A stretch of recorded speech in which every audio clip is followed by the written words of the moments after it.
Hello, everybody, and welcome to the Night Owl, a show that we do twice a week where we talk about all the latest in pop culture news, TV and movie reviews, gaming news, and just the general conversations of the day. For those who don't know me, I'm Price of Reason, and with me, as always, is my co host, Professor R2. How's it going, Professor? Oh, I'm doing all right. If I can mute the tab that's playing in me. Oh, there we go. Yeah. Yeah, I'm doing good. Doing good. It has been an insanely busy couple of weeks. Uh yeah, stressful, but that's all right. It's looking up. Things are going all right. How are you doing, Price? Well, I'm okay, but I'm going to be honest with you. As somebody that lives in the New Jersey area and somebody that used to live in New York, it's kind of a depressing day here. You know, I can New see that. Jersey, one could be also not excited, but the truth is, the depression for me is more New York than New Jersey.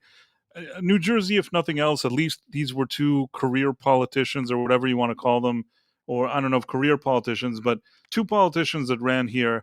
Uh, I don't know if the best candidate won, let's put it that way, but in New York, it's a completely different story. In New York, what happened there, in my opinion, I hope I'm wrong, but to me, this seems like an absolute disaster. Oh, yeah. It really does feel that way. It does look as though well, I guess we can go ahead and get into it. It does look as though, Mamdani is going to win, the mayoral seat He there. already won it. Not only is he going, he won it, and he did his speech, and his speech was super annoying. It's just like he's Oh, like, yeah. I, I'll try to find a clip, but he's like, "Oh, I am an immigrant, and I'm like a socialist, and I love like Yeah. socialism, and like I'm proud of that." And I don't know, and everybody is like cheering, like as if like you know you Yeah. think you were at a Beatles concert, the way people are like loving every word this guy's saying, and he's like, "Oh, we're gonna do free this and free that and this and that." None of that makes any sense to me. He just ran on a campaign of like complete bullshit. Sorry, Sean, complete bullshit, and people just ate it up. They just tell him you're gonna give him everything for free. He also like addressed Trump, and he's like, I want to make sure people like Trump pay all the money. Like we can have people doing real estate like Trump and making money. We're gonna this. We're gonna do that. I don't know. The whole speech was just. It's like every single thing this guy said was delusional and annoying, and they were eating it up.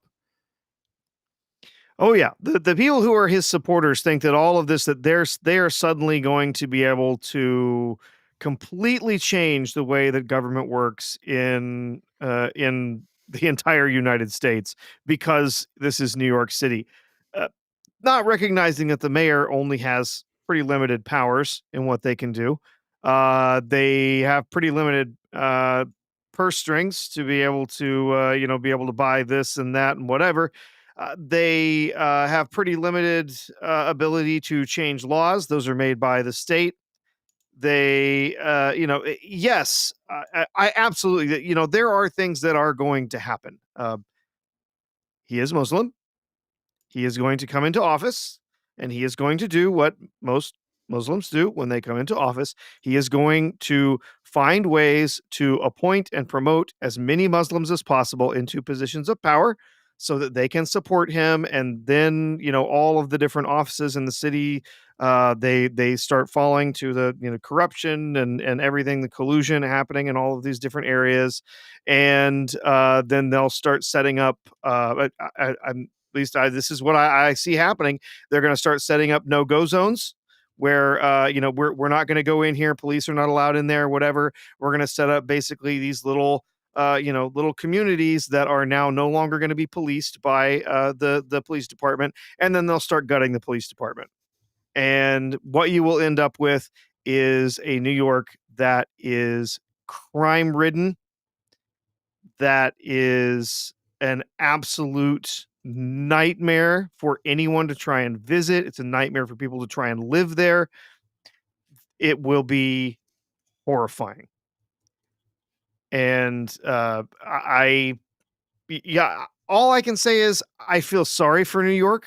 I think that there are a bunch of incredibly industrious, capable, smart people who live there. The smartest of them are going to get the hell out. Yeah, I mean, all I can say is I don't live there anymore, so at least I don't have to sit there. Yeah, I really hope that somehow it seems like this is going to be bad, but maybe it won't be as bad as it seems. But you usually in these situations until now, at least if I look even in other places and even other countries, it usually when something starts like this, it doesn't end well. But I mean, if I'm looking at like London or something, I hope exactly. that's not the case. I hope. And by the way, he was also saying, he said in his speech, he's like, I'm going to make sure that there's so many Muslims like in the hallways and blah blah blah. Like he actually said everything you said. Now, Yeah. I again, I I don't have phobias of people or anything like that. I think that people of all backgrounds can do stuff and do things and whatever. But the way he said it and what he's presenting it doesn't necessarily make it seem good. If you understand what I'm saying. Yeah, yeah. I do. I understand what you're saying, and this is not, me trying to be a prognosticator of wild things going down, in the near future. This is what has happened in other cities like London and other areas where where Muslims have come in and they've taken control in offices in different cities, and this is it is what is likely to happen here. The only thing that would stop it is if there are still people who are in the government in New York that are going to hold everyone to the letter of the law. They're going to work against, they're going to file lawsuits and whatever to try and prevent this stuff. But I got to be honest, I don't see it happening. I really don't. There's unfortunately there's a lot of stupid people in New York. He couldn't have won without a really large group of stupid people that would vote for him, and he got it. So I don't really know what to tell you. There's people that, in my opinion, I would have liked to have thought that maybe they know better, but he got a lot of votes. I mean, I will say this: I think that Sliwa should have aborted his campaign much sooner. But to be fair, even if you took all the votes for Sliwa and added them to Cuomo, he just by like a very small amount loses to Mamdani. Yeah. The truth is also, forget about Sliwa or Cuomo. The fact that the Republicans didn't even have some guy that's maybe younger, a little more dynamic. If you looked at this campaign, and it's not that I watched every second of it, but anytime that you saw this Mamdani guy, he may not have ever had a job. He may not have ever done anything. He doesn't like America. He's barely a citizen. You can say all that stuff about him, but when it comes to running his campaign, he had energy. He's significantly younger than the other two guys. He ran from place to place, chuckled, smiled. He was energetic. I mean, talking a bunch of nonsense in every place, but he brought a lot of energy to his campaign. Oh yeah. Whereas like Cuomo looked like some old timer guy, and he certainly wasn't the right guy. Eric Adams has had too many issues himself, so he at least jumped ship at some point. Sliwa wasn't going to be the guy either. And at the end, when you leave like a 34, 35-year-old guy on his own, and he's sort of energetic and knows how to use social media and TikTok, and he can speak. I mean, what he's saying is idiotic, but he can speak, and he ran a much better campaign than those Yeah. other guys. I mean, it's Yeah, he did run, a very persuasive campaign, had a lot of energy. There's no denying that, right? The other people he was running I mean, first of all, one of the reasons he won is that he was basically running against no one else. All of the other candidates were laughable. right. They Nobody were wanted either Adams. has-beens or whatever it is. They Yeah, weren't. They. It feels. You know what it was like.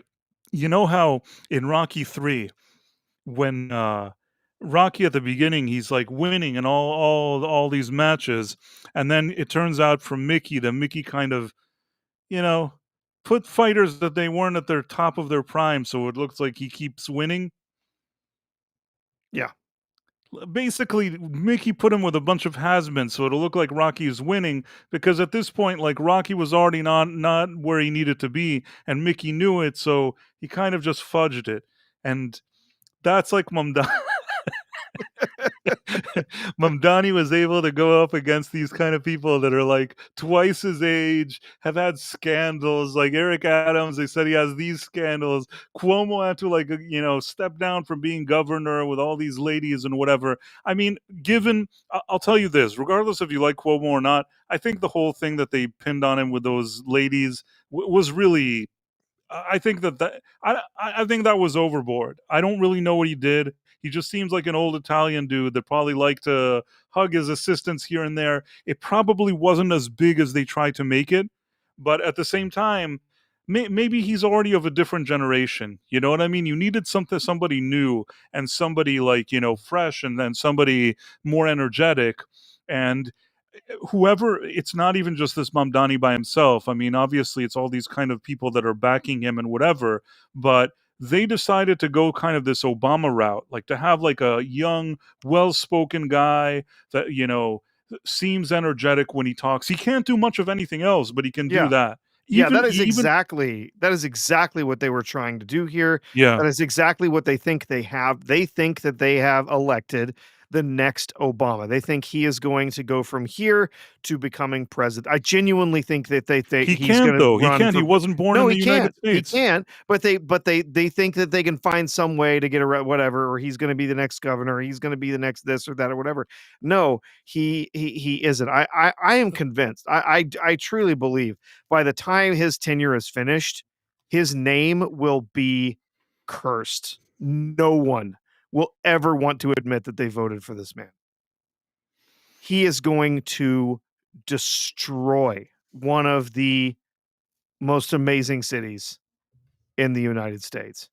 And not that I'm saying that this city was a bastion of conservatism or anything. It was absolutely hardcore Democrats. There's no question.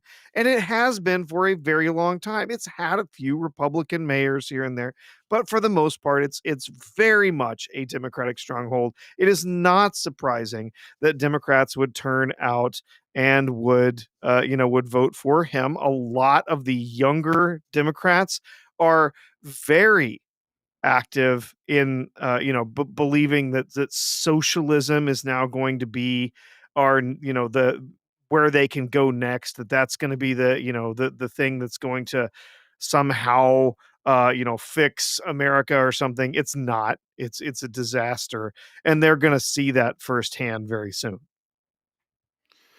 Yeah, well, we'll see what happens with it. I hope that I mean, I don't hope for I like New York. So for me this was a place that I do care what happens there, but at this point I don't even know what to say. I just we'll have to see how it all plays out. But it is very concerning that this is how it is right now, and Mhm.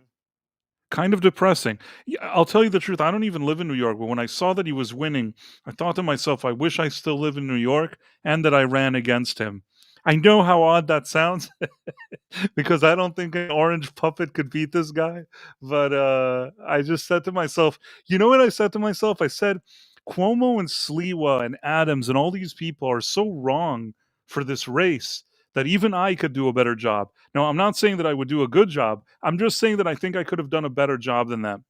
They didn't have the right momentum, the right energy. It's also like there's a rule of thumb. It's the same thing with Hillary Clinton. She lost against Obama. She lost here. She lost there, and she's like, "No, now I'm going to win. No, now I'm going to win." No, if you're a loser, usually you should just accept that. Um, Especially when it comes to these type of elections. If Obama managed to sort of, you were the shoe in, and Obama managed to push you aside and become the president, you're probably not the best person to do this. Forget about politics, forget about anything. This is just like common sense. You know what I'm saying? Like, I'm not even thinking about it from what I think about politics at all. I'm just, you're asking me on an executive level. If I'm an executive now and I have like people and I have to make decisions, I don't let her run again. You already lost. You were supposed to win. Obama, like, mopped the floor with you. You're not going to be the candidate again. But no, then they're like, no, we have to do it. Same with Cuomo. Cuomo already has had his run as governor. He's already not young. He was already kicked out of there, like kind of in a humiliating way. I don't know if it was true or not, but he left, he resigned, and that was it. And that's it. Then he's like, no, now I'm going to come back and I'll suddenly be a winner. You're not going to be a winner. You already, that's it. Like this loser thing stuck to you. You're not going to make a comeback at age 70 something or whatever it is against a guy half your age that's sitting around making videos on TikTok. As empty, like even though they're empty gestures, he still understands the landscape better than you. Sliwa, I don't know, man. He's a guy with some strange beret. I mean, Yeah, he was a weird. I have no idea he why is a that was the weirdo. person that they put up for office. He's a bizarro candidate to put Maybe, forward. maybe Strange he's guy. Maybe he's a nice guy. I don't know. I don't know the guy, so I don't want to just throw him under the bus. He didn't seem like what should be the Republican candidate. The Republicans needed like a 30, 35, 40-year-old guy that's like 100% on social media, dynamic, energetic. You needed somebody to go like, up against a guy who brought a lot of energy with him, even if he doesn't know how to do anything. He knows how to do that. And you needed a guy that could really campaign against him. Cuomo, Adams, and Sliwa were never going to be those people. Mm-mm. And especially the fact that all three of them kept on like bickering with each other. Even Sliwa, till the end, he didn't endorse Cuomo, which he should have done already like a week ago. At the end, still Mamdani may have won, but maybe if he would have done that, maybe Cuomo would have had like the smallest of chances. But it certainly didn't help what they did, and at the end, Cuomo was the wrong guy for the job. Democrats messed up, in my opinion, even though they probably won't admit it. They love this guy. Maybe that's just what they are now. Independents messed up. Republicans messed up. And I think it's a disaster. It is going to be, yeah, it's going to be a nightmare. I feel for the people of New York, especially those that understood from the start that this guy is a wolf in sheep's clothing. He is going to attempt to force a lot of socialist stuff down the throats of people in this city. He's going to try and, as I said, he's gonna promote a bunch of and promote and appoint a bunch of Muslims into different parts of the city. Just exactly what has happened over in London. So we've seen this, and I think a lot of New Yorkers in just the next couple of years are not even going to recognize their city anymore. Yeah, it's certainly gonna be annoying. And his speech was annoying. I am annoyed that I listened to his speech, but I wanted to know what he was saying. So you're not going to play it again for us so we can watch it? I'm trying to find it if I can find at least a few highlights. I don't feel like I really don't feel like listening to his whole speech, but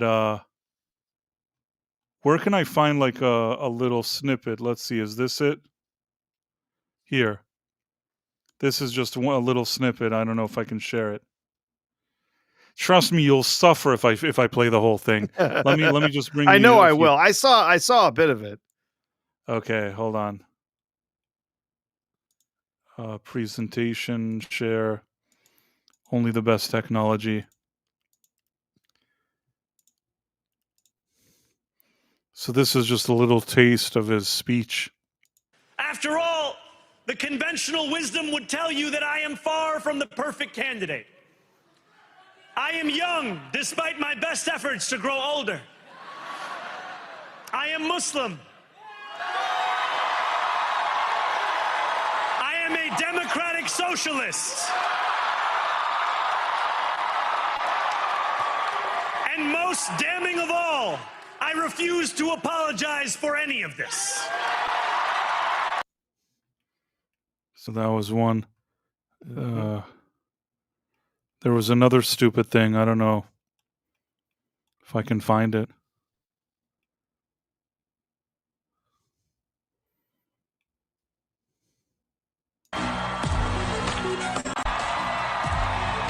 We were so happy.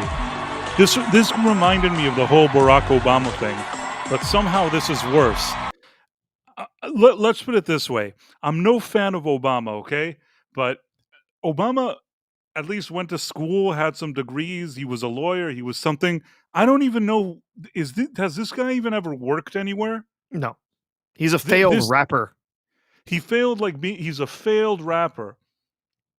And again, not saying that I was ecstatic about Obama.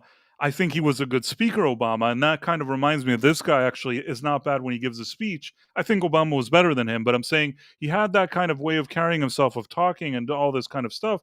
You could say that he at least had some degrees. He worked somewhere. This guy, this guy, like wants that kind of Obama aura, but he hasn't even done the minimum. And Yeah. even Obama, it's not Yeah. like that's my favorite guy, but you know what I'm trying to say. Yeah, no, he's never had an actual job. No. He's sat as a member of the state assembly, where he's missed like 60% of the votes. One job that he had that he just kind of swindled his way into, he doesn't even show up to work. Nope. They're treating him, it's as if like Elvis is now like, on the Ed Sullivan show.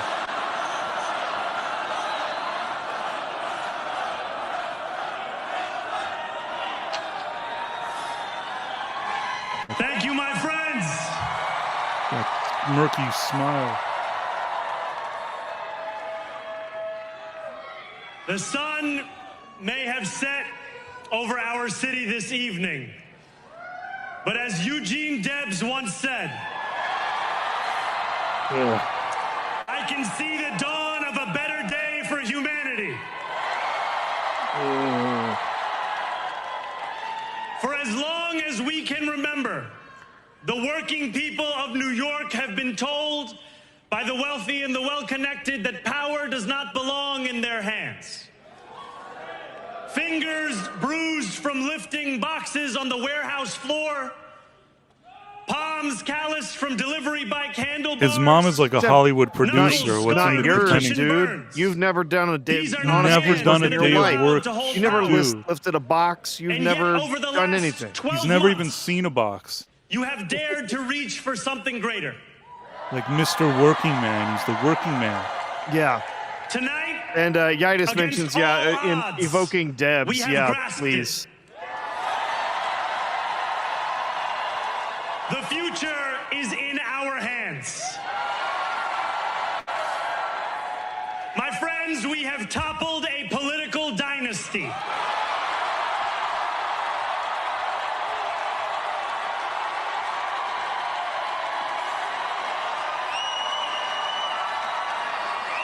What dynasty? What dynasty? New York's been like always Democrat. Like they always. He Yeah, doesn't topple shit. and it's not like it's been in the hands. A dynasty is when like you have something in the hands of the same family, or for Maybe he for was saying like decades. Cuomo. Yeah. Here's the part, just this, and then I'll just. It makes me annoyed just to listen to this guy. And trust me, I gave you a few snippets. I watched this speech. It sounded like he was talking for like 5 hours. He would not shut up. So let me. So, Donald Trump, since I know you're watching, I have 4 words for you. Turn the volume up.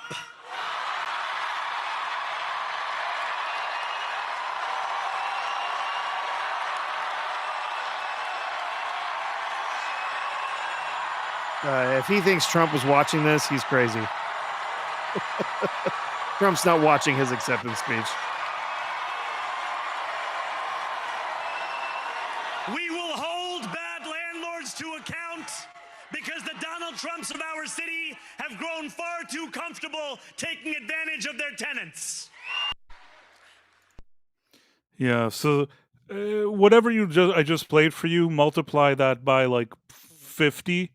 Yeah. And it just kind of like goes on and on and on and on. A bunch of nonsense. And in his speech, I couldn't understand one policy, one thing that he actually plans to do. Yes, everything's going to be affordable. Everything's going to be affordable. Well, this is New York City. What do you mean everything's going to be affordable? What are you talking about? We're going to go out there and we're going to use blah, blah, if I can speak, eminent domain to turn a bunch of buildings that that are property of landowners. We're going to condemn those buildings using eminent domain, and then we're going to seize them from those people without any compensation at all, and then we're going to turn them into free housing, and that's going to solve the problem. And we're going to put rent controls on everything so that the owners of of those properties can't afford to actually maintain them, and then we're going to sue those people who don't maintain them because they don't maintain them even though they're not being paid enough money to maintain them. And then we're going to go out and we're going to build city-owned grocery stores, and we're gonna stock them with goods that cost less than what you could buy at other stores, except that those shelves are going to clear out within hours, and all of the other grocery stores will simply leave, and then you're gonna have people literally standing in line to get groceries at city-owned grocery stores because they can't find them anywhere else. It's absurd. It is absolutely absurd. This has been tried. They always wanna tell you, "Oh, well, socialism's never really been done right. We've never really, it's, No, every time it's been tried, every time it's been done, it ends up in calamity. It ends up in suffering. It ends up in absolute destruction of the societal order. It will tear New York City apart. And, again, the only way that they could stand up to this is if people are absolutely vicious with the amount of lawsuits that they're bringing, and if the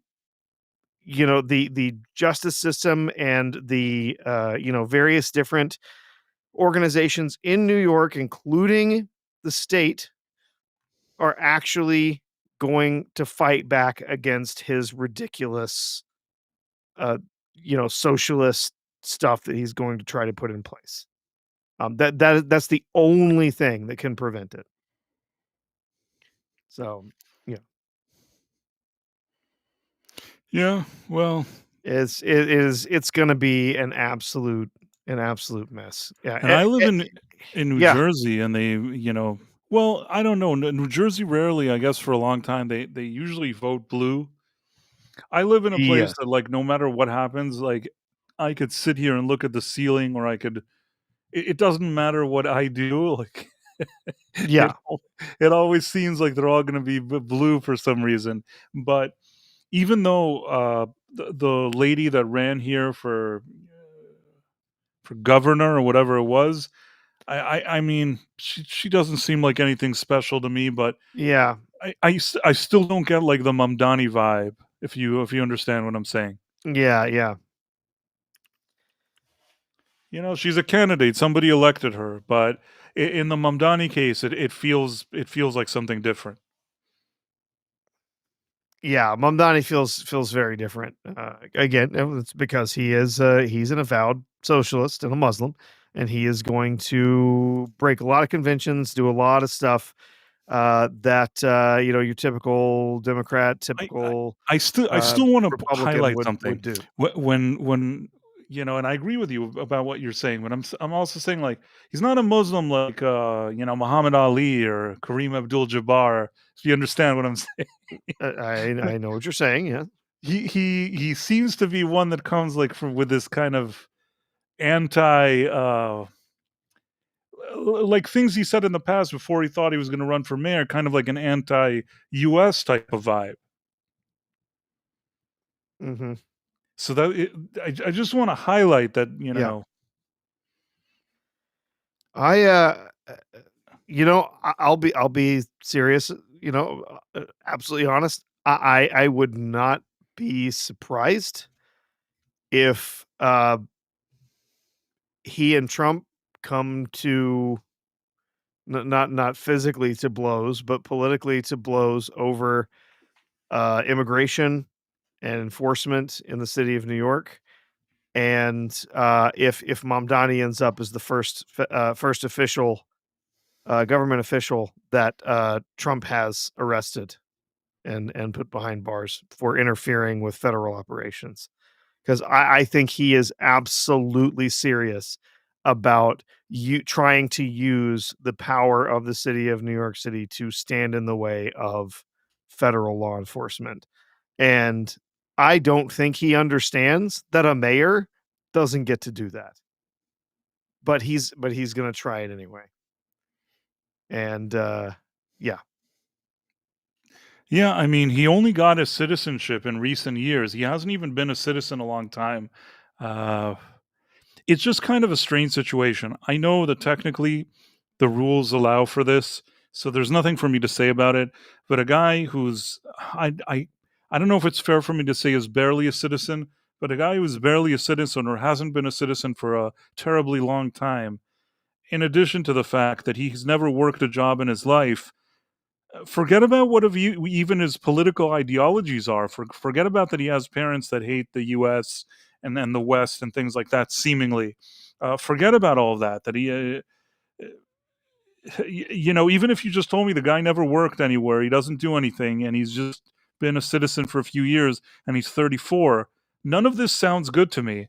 And this is the part where New Yorkers, I understand. I understand the idea. You want that energetic candidate to just say a bunch of nonsense to you, but I think at the end of the day, this showed a lot of stupidity on the end of New Yorkers, and it's kind of a shame because New York was like, arguably at some point was like one of I don't know if to say the capital of the world, but very important city. So I just think that it's a disaster, and that there's really no other way to describe it.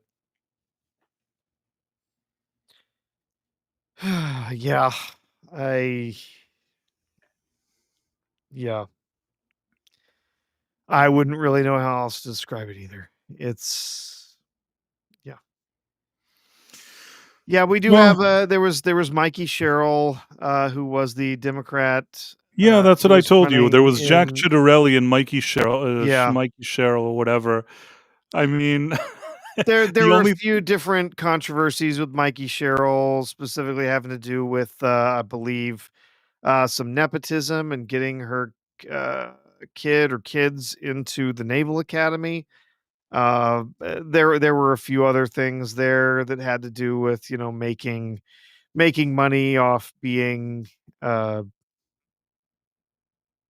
making money off of being a government official and so on like that. But there was none of it was like this real like gotcha kind of thing.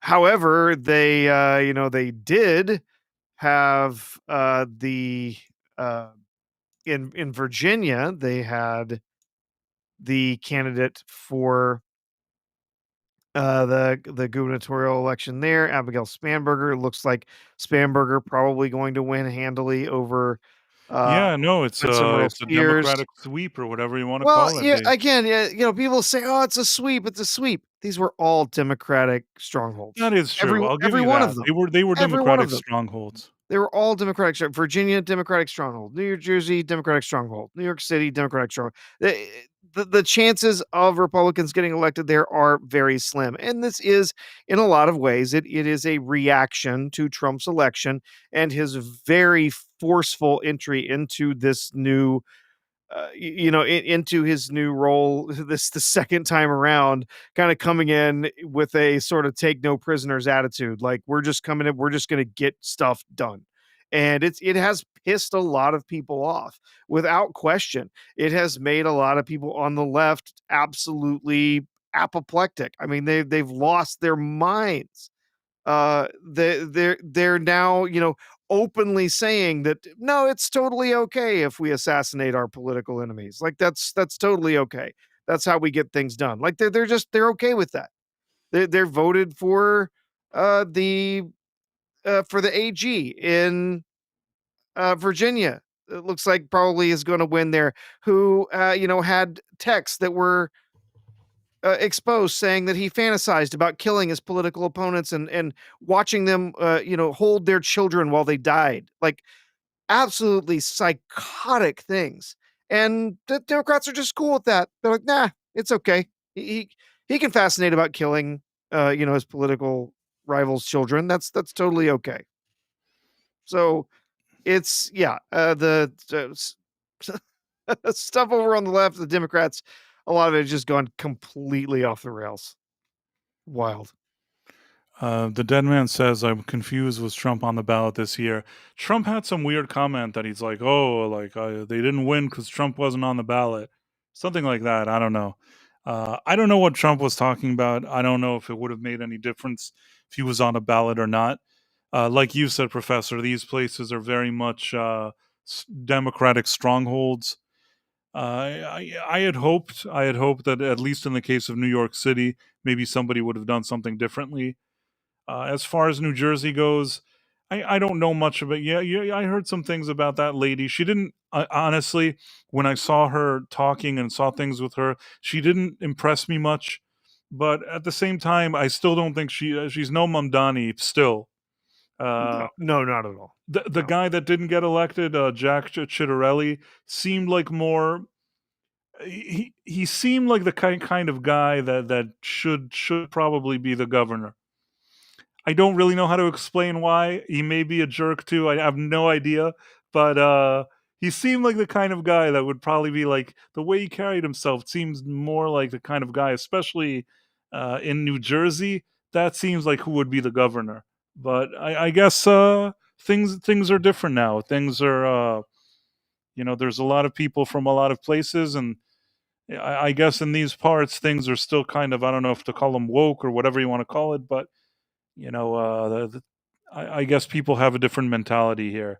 And when it comes to Virginia or whatever you said, yeah, I mean they tried their best, but again, another place that they just couldn't really get a candidate in there, I guess.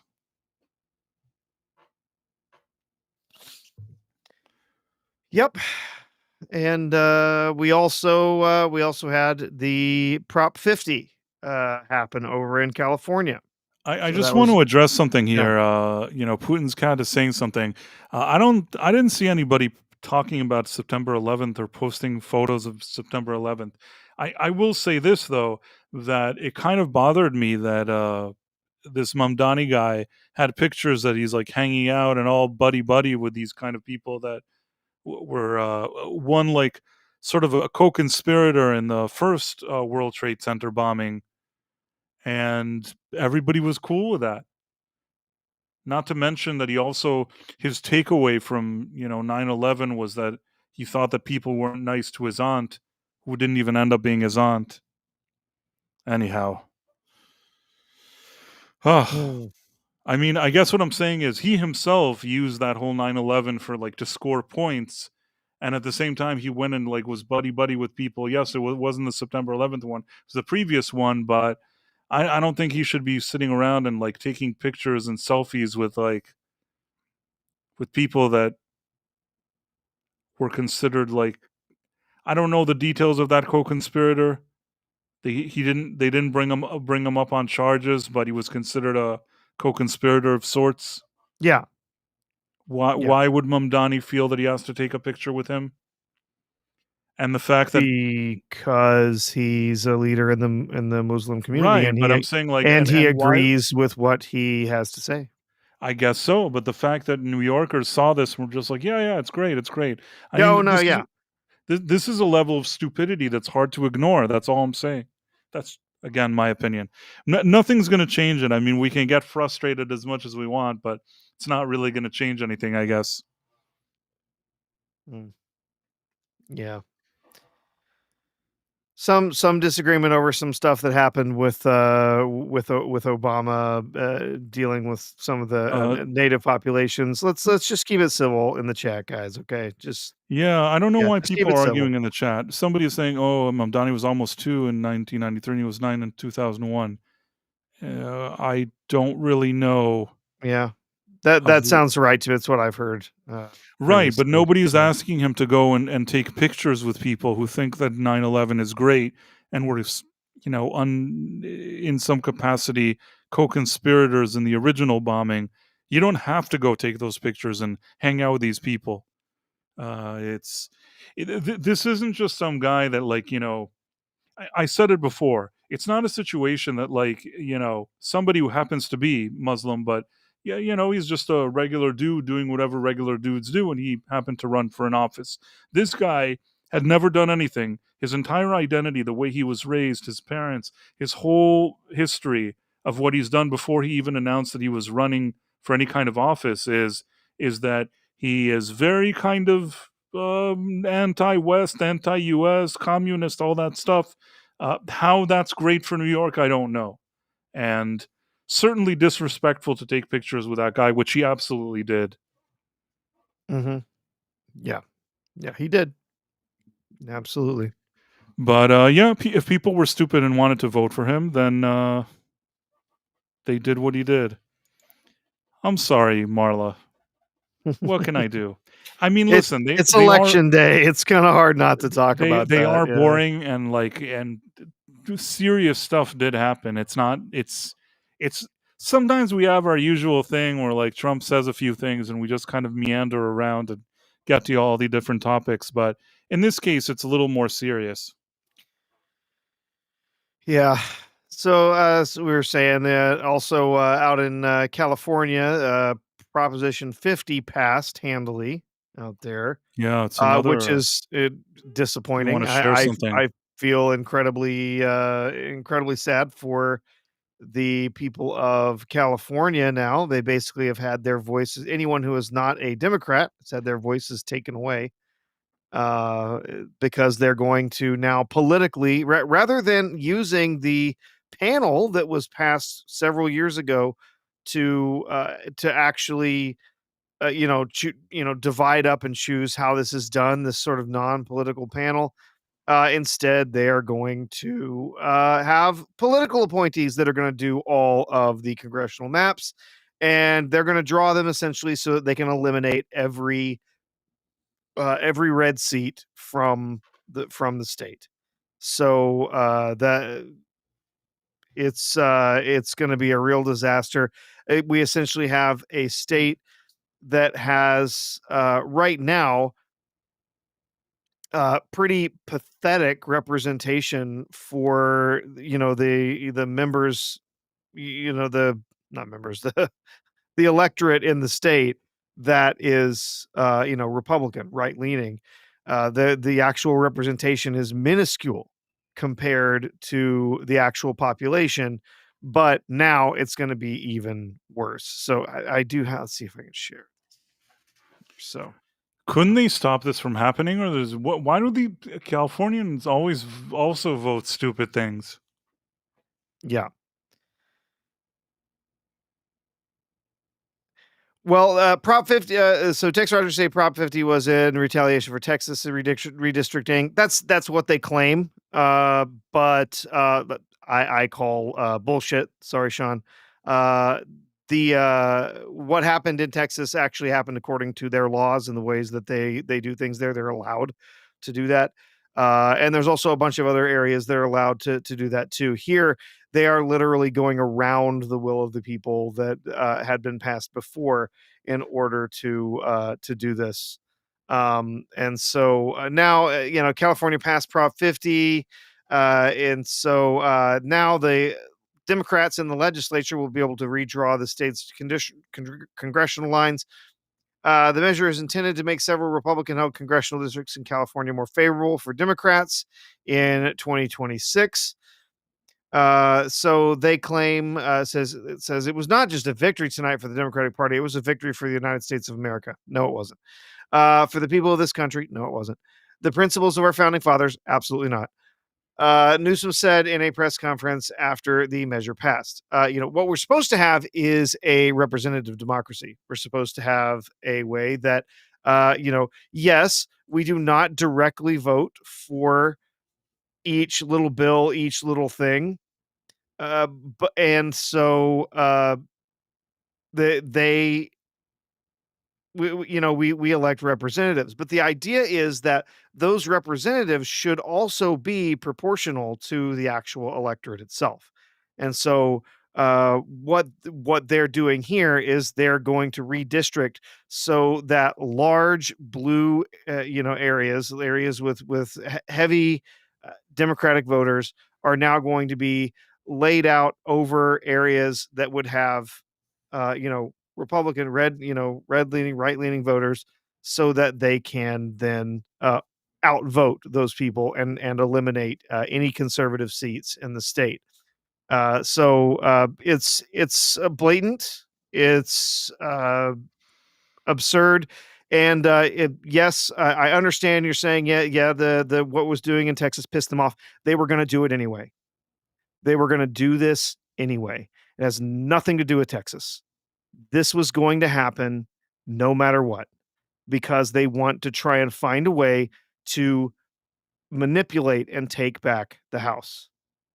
And they were going to they claim Texas was their reason. That was never the reason. They were going to do this anyway. So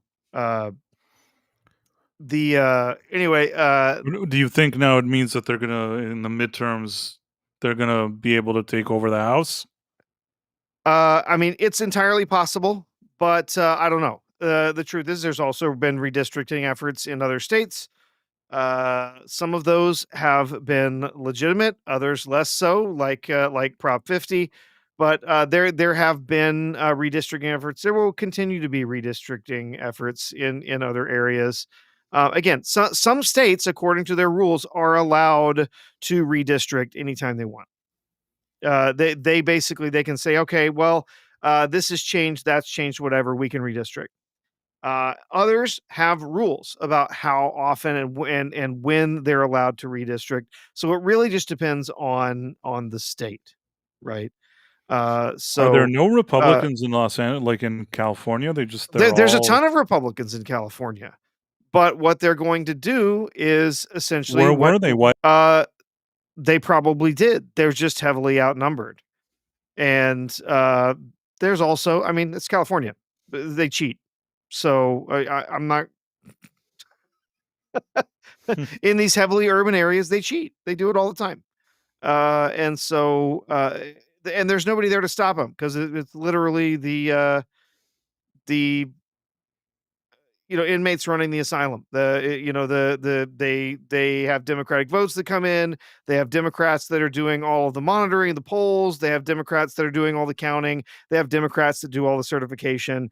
There's no accountability there whatsoever. So yeah, they can claim secure elections, whatever.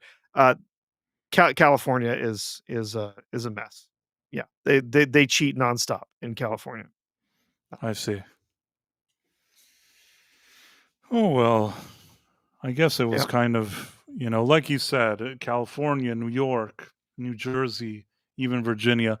None of these are shockers, but it's all just kind of annoying. Somehow it's still annoying to see it all. It is. It is. Yeah.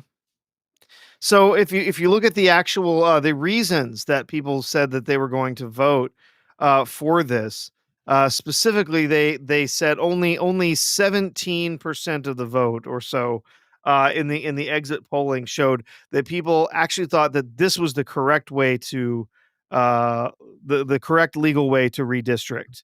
Uh, the vast majority of voters said that they needed to get out and counter Republicans and Donald Trump. That was their purpose for voting for the proposition. So, Yeah. um, yeah, if you look at the redistricting, at least the way that they've said they're going to do it, it's going to be well, I mean, they're going to draw it in such a way that they will not allow any Republicans to hold a seat. They will not allow anyone, or they will do their best anyway. Obviously, the voters still have a vote, but the problem is they're going to just take all of these areas that would have potentially elected a conservative or elected a Republican to to their district, to the House for their district, and they're going to pollute all those districts with higher population areas that are solid blue, and then that way, the more rural areas that would typically have elected a conservative to those seats will no longer be able to, because their votes will be completely taken over by the urban votes, by the high population votes from other areas. So yeah, it's going to be a mess for Californians. I don't know why anyone still lives there, frankly, but Well, I am happy. I told you that at some point I thought of living in California, and I did live there as a kid for a few years. And it was a very, very nice place. And I did some business out there, and I've spent some time out there. And I thought to myself, oh, maybe that's a good place to be. And I'm so happy I'm not there. That's the one relief that I have, that I somehow am happy I'm not there. yeah, yeah. Whalem '03 says Republicans have like 5 districts. Yeah, that's the 5 districts, but that's you know still way less than the population in that state. I'd have to find the numbers, uh, but the way it works out, that it is not proportional representation there at all. And there's a whole bunch of other blue states where they do not have a proportional uh they do not have proportional representation in those states. I would have to look at some. There's several in New England where they have 30-40% of the state typically votes red. They have not one representative that is conservative, that is a Republican. That they're you know what I'm saying? Like there's just absolutely no representation there for that proportion of the I state, understand. because it's been redrawn in ways to try and prevent anyone from being elected. Yeah, I see what you're That's saying. not in the right party. Yeah. So Well, unless you have some kind of an additional political stuff, since this is all very depressing, it is at that. There's no question. what else do we have on our docket? What else? You mentioned something about Grace Randolph making a fool of herself. I haven't seen anything about this other than just that Grace Randolph is just a fool, like, Well, she's a fool in 100% of the general, but time, now but to be more specific, there was this whole the Predator Badlands movie. They did like one of those press shill screenings, oh no. and yeah, basically, before we move on, Elizabeth Quinn says, just today talked to a friend whose son was offered a ton of money to move to California, refused due to draconian tax laws. Cali owns you for decades after you leave. Nothing would surprise me. So yeah, what happened was, let me try to find this, that Grace Randolph started saying stupid things. First of all, I don't know if you noticed, uh, all these kind of shill critics, and especially the ones that like woke stuff, they're over the moon about this new Predator movie, because apparently there's a romance between like Y the Predator and Oh my some god. blonde robot lady. Yeah, I saw a trailer for that. I saw the full final trailer for this, and I was laughing. This looks so terrible. I can't even put into words how awful this looks. It it's so bad. I have no idea what could possibly be said about this that would be a positive, but I'm sure that Grace Randolph had some fascinating words to share. So I think that she wrote something like, I see the Incel Brigade is coming out in full force against Predator Badlands. They must be upset he has a girlfriend. And then it's like, it is blowing my mind anyone has a problem with a potential romance between a predator and a synthetic. When not one Marvel fan complained about Wanda and Vision in the comics or the movies. But then again, it wasn't popular to be a hater then. It's like, what are you even talking about? The Predator, if you ever watched like the original Predator, you understand that whatever this is some weird abomination garbage. Like, this was a very much like a male targeted type of sci-fi horror and action movie. how this ended up being some weird sensitive thing where the feelings of the predator and some synthetic lady.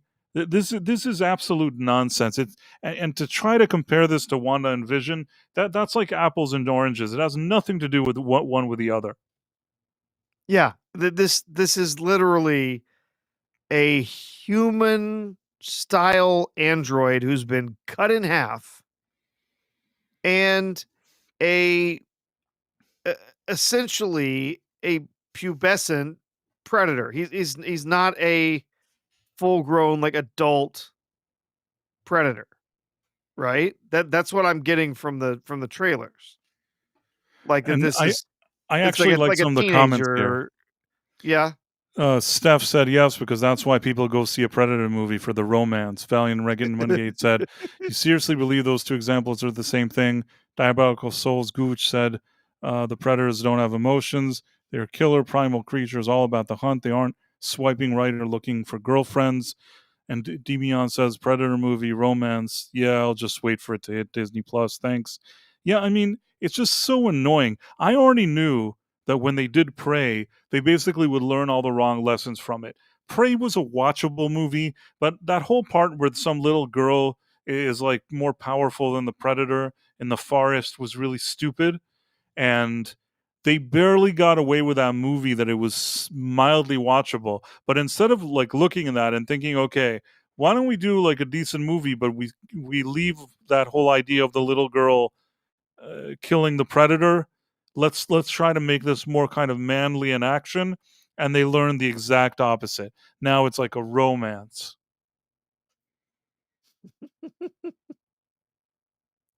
And yeah, and Grace Yeah, Randolph looks like completely stupid yeah, here. yeah, I'm seeing some of the other comments here too with that post. Just wow. Yeah, this oh my god, what a clown Grace Randolph is, really. This is absolutely, absolutely awful.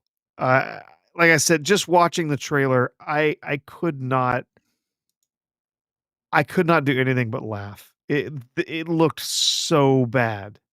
Did I share anything until now, or was I just looking at it myself? I think you might have just been looking at it yourself. I thought you were Ah, just reading off of it. Yeah. sorry guys. Next time, That's tell me. oh, I didn't know you had meant to share anything. I thought you were just looking at it. Yeah, I mean, I still read whatever she was saying, but Yeah. it was just the whole thing was annoying. Let's see. I'll just show you. So this was the thing, the incel brigade, and then the comments that I had mentioned.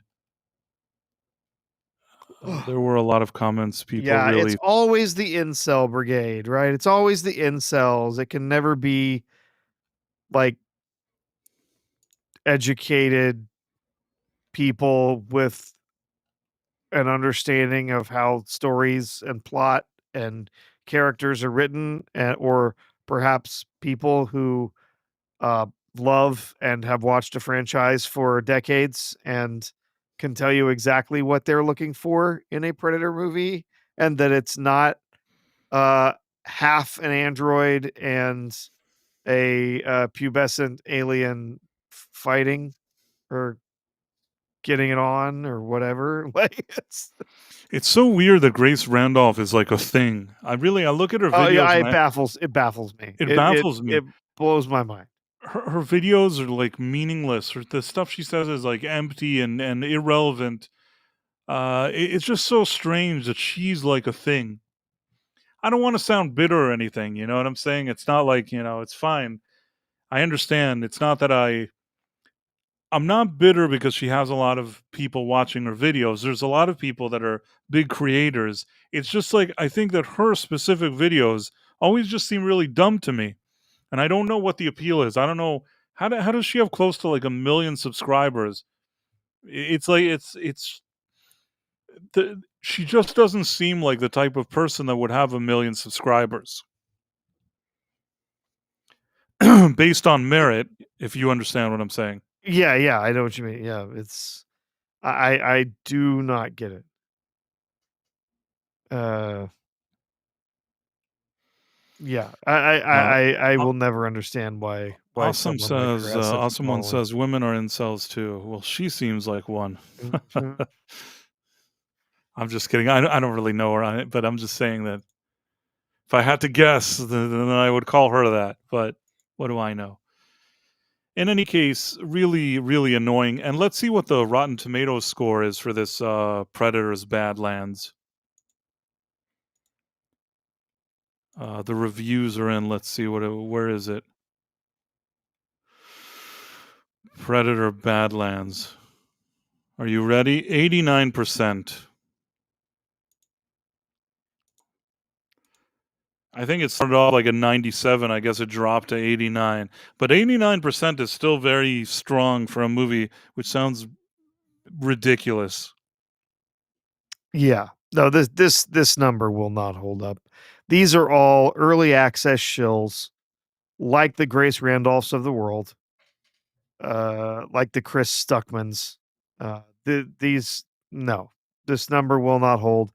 I pretty much guarantee you, once the actual reviews come in from people who watch this, it's going to be a huge failure. This is not what fans of the Predator franchise wanted. It it looks terrible. Well, I'm going to review it. So I'm going to watch it and I'll review it and I'll tell you my honest Yep. opinion. If it's a good movie, I'll tell you it's good. When I look at it, it looks awful. But Yeah, Elizabeth Quinn says, "For some reason, this is lifting my spirits." this is left in her what? She says, "For some reason, this is lifting my spirits." What this that they made a Predator Badland, and I think it's the same guy that made Prey, and like I said, learned all the wrong lessons. Learned all the wrong lessons, Yep. and it's the same thing again. Disney once again somehow gets their hand on something, and turns it from something that was the symbol of manliness, like action and testosterone, and they turn it into some stupid little gay. Sorry, I meant little girl. I The the I wasn't well, far off. just whichever, it doesn't matter. I'm not I gonna wasn't far argue. off. I meant little girl, but I guess it was a Freudian slip. Uh, but I say it's a romance for little girls. That's what they turned it into. Because that's the target audience for Predator. Little girls who want to talk about their feelings. Just so embarrassing. You know, I actually to get myself prepared to watch this, I put on the original Predator yesterday. I kind of fell asleep because I was really tired, but I wanted to. I've seen it a number of times before, but I wanted to kind of refresh my memory on some stuff. There was a scene that they're in a helicopter, that they're going to go in the jungle together, and you're in that scene. You feel that's what the Predator is. Like you're sitting there with the most like manly actors. Each one has like more muscles than the other one, and they're all like talking shit to each other. And like the atmosphere of this small space with these kind of very muscly men, and then they're all going to go into the jungle with all these like weapons. That's what this is. That's what the Predator is. How it became something like a Twilight story for little girls is beyond me, man. Mhm. I didn't mean it that way. It came out. It came out in the best possible way, Price. That's what happened. It's okay. First of all, there's nothing wrong with that. There's nothing wrong with that. I don't care what people do. As a figure of speech, though, I can understand why somebody would say that about this movie. Uh, what else were we talking about? Are you excited for Predator Badlands? Oh, absolutely not. This looks atrocious. I Get to the honestly, since chopper. I the first Predator is fantastic, an incredible Awesome. action film. Even though it had a really troubled production, they pulled it together. They ended up with an amazing. I mean, I would assume you've seen the original Predator design that they made. It Wasn't looked it like a like a Jean-Claude Van Damme running around in pajamas initially or no, something? no, no. It was this like mantis looking creature. It was terrible. It was absolutely Why awful. did I think that Jean-Claude Van Damme was supposed to be the Predator at the beginning? There was something like that, but the actual like the costume that they had was this weird like mantis looking thing. It looked awful, and so they redid everything. They ended up going with the new version that they ended up with in the Predator film, and it is amazing. That new version that they did with the mandibles and everything, like they blew it out of the water with that second attempt at making the Predator. And the film, uh, for all that it is not a complex movie. It's a straightforward action film, but It doesn't need to be complex. it does what it does, and it does it well, and it's enjoyable. And yes, Whale 3, yes, he was. Jean-Claude Van Damme. I you're right. He was like in the suit originally, like he was going to be See, I the said guy something playing that right. role. Yeah. It seemed like that was right, but I wasn't sure, and since we were talking, I couldn't look it up, but, uh, the the film is great. The second movie, for all of its flaws, I still really enjoy the second movie. The second one It's had Danny Glover, during days when Danny Glover could be a star in a movie, and yeah, I think that he brings gravitas to the role. Also, credit to the second movie, they didn't try to do the same thing that the first one did. The second Predator, by the way, I wonder what these things have on Rotten Tomatoes. Let's see what Predator 1 has, on Rotten Tomatoes. Not this crappy one. Where's the original one? Okay. So the 1987 one has a 65. 65. That's what they gave the original. This is such a disgrace. yeah, This exactly. Well, site isn't this is the typical thing, yeah. it's not worth anything, this site. Now what No. did Predator 2 have? Oh, I'm sure it's very got very poor ratings. I'm sure it's more like a 40 something. 36. 36, yeah. For Oh, for come all on. for all Come of on. its failings, I still enjoy this movie. Yes, I have heard I've had arguments with people, they say, basically it's a Lethal Weapon movie that they put Predator in. I don't Whatever, care. I At don't least care. at least, Danny Glover is good in that movie, and I like the idea that he's a cop, and I didn't think it was a terrible movie. I thought that they didn't try to make the first movie again. They made a different movie, and Yeah, I thought that Danny Glover stepped into the role really well. yeah, I and thought he was great. they try to do something different with it. I respected that. Is it a masterpiece of a film? No. Is the plot a little bananas? Yes. Did they go overboard with some of the characters and some of the other plot that's going on with the drug lords and stuff like S that? Crazy Absolutely. shit.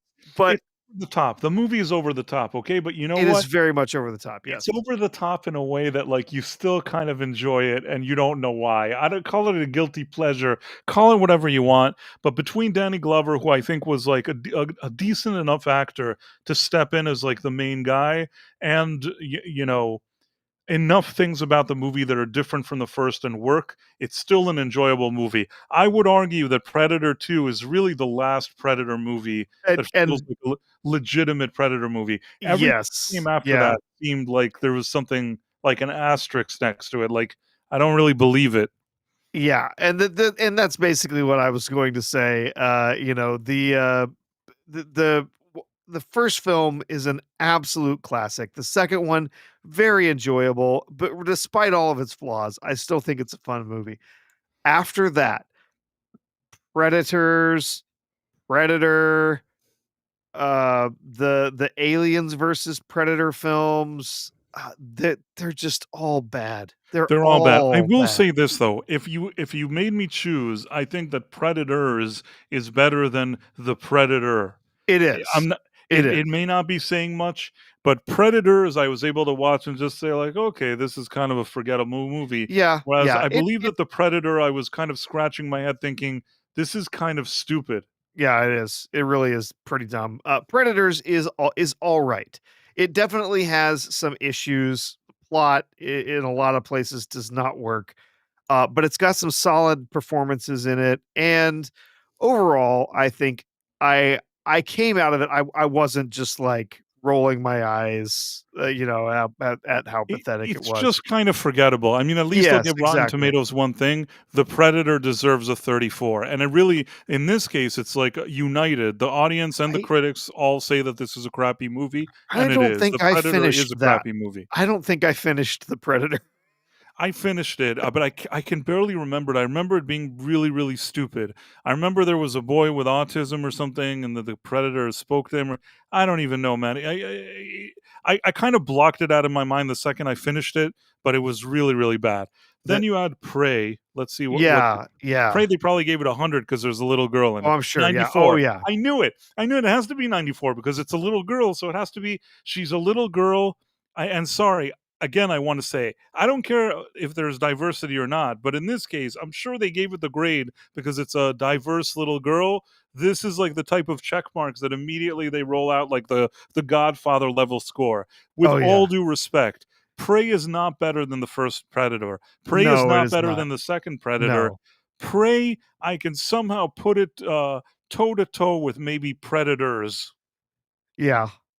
That's like the category for me of like Predators and Prey. They're in that category of a movie that I was able to watch. Probably never really wanted to watch it again. Maybe I'd give Predators the extra point because at least it had some men in it. This Prey one ended with like a little girl in the forest, like killing him, which Yeah. didn't make any sense and looked ridiculous. Yeah. The whole the girl bossing, in this one, absurdly strong. Like, All things considered, considering this was an annoying girl boss movie, it was a little more tolerable than a lot of other girl boss movies that I've seen. I was able to watch it, and there were some things in it that I said I didn't mind this scene or I didn't mind this idea. It wasn't a complete disaster. But like I said, it's the same guy I think that made this that's making the new one. Instead of looking at this and thinking, hey, I somehow got away with this thing where some little girl is beating up the predator, why don't I tone that down and go back to basics, go back to the roots of this franchise? Instead, he's like, wow, the little girl, I got away with it. What else can I get away with? What if there was a little girl robot and she was in love with the predator? Can I get away with that? And that's what I hate about this stuff.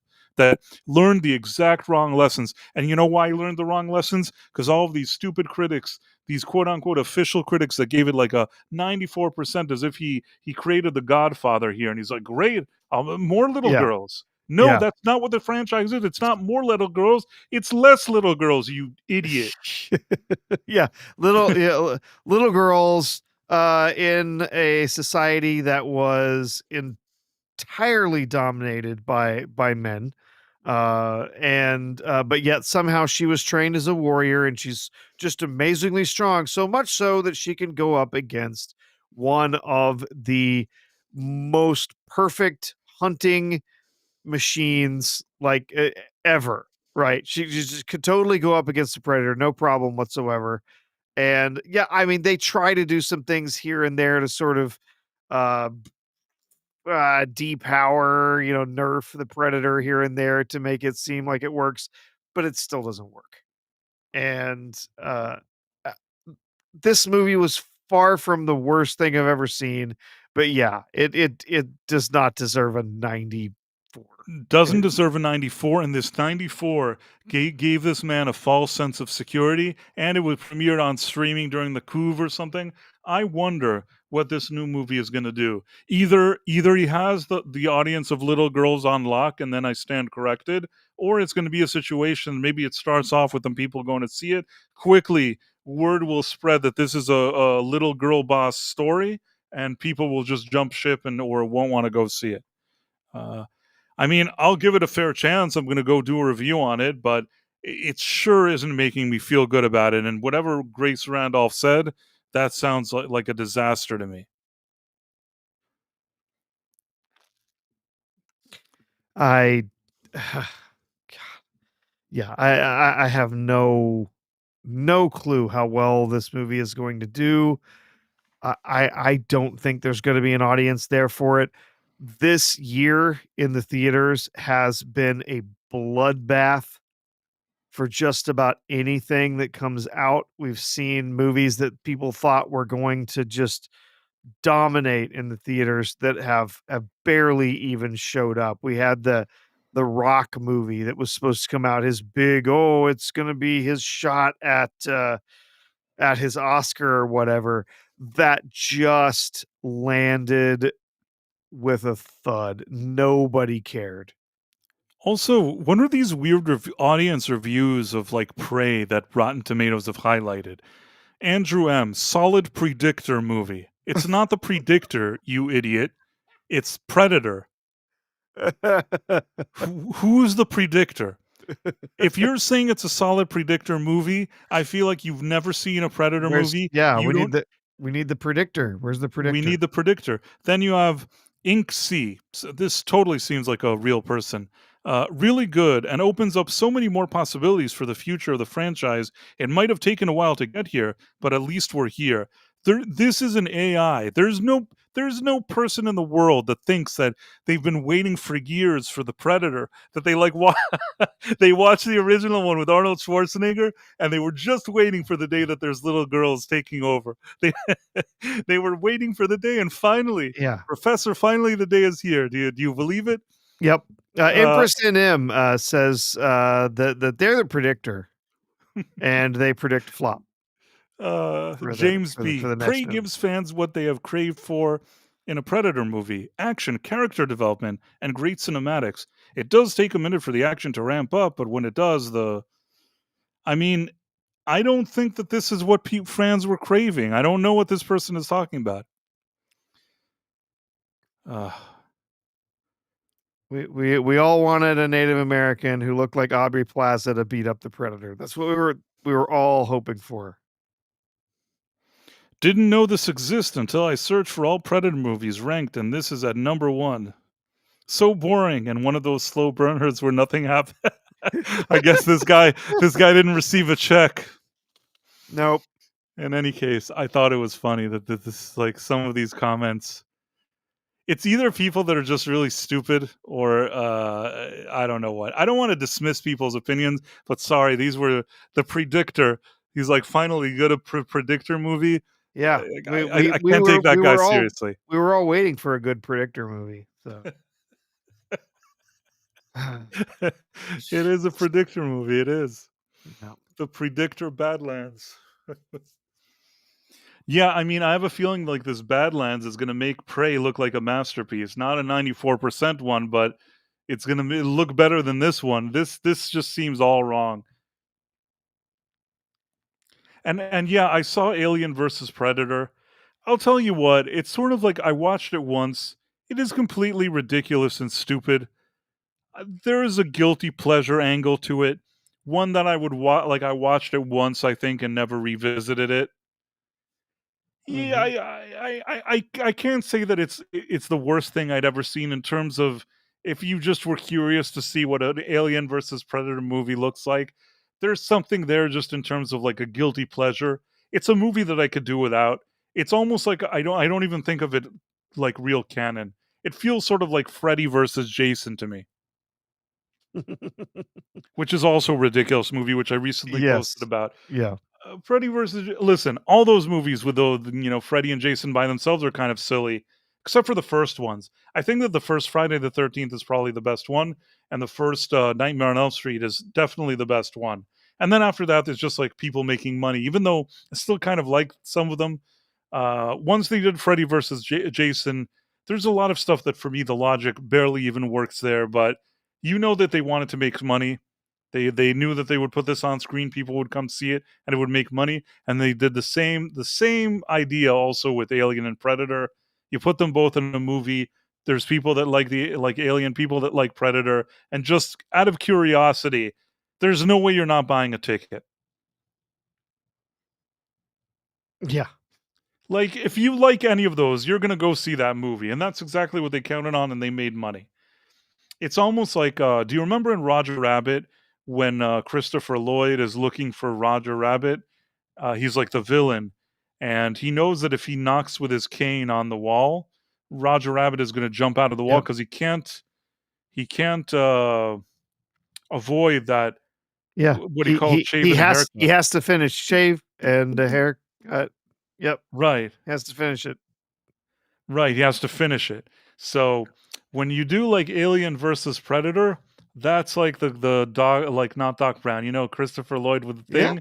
yeah. I'm like Roger Rabbit. I have to go see what that is. It could be complete garbage, but if it's Alien versus Predator, you're going to see me there watching it. So that's how they got people to pay money for that movie. At the same time, total cash grab, guilty pleasure, barely has merit, and just kind of like mildly entertaining to watch. That's how I felt about it, at Yeah. least. Christopher Lloyd, man, such an amazing actor. Does not get the credit he deserves for all the great work that he's done. And By the way, speaking of great work, I want to tell you that we both, I think, did this recently. I went to the Back to the Future, yes, yes. saw IMAX. Yeah, it was a fantastic experience. Yeah, I got to go see that. Took the whole family to go see Back to the Future in IMAX, and it was great. It was really good. Had a great time. One of the best films ever made. It's fantastic.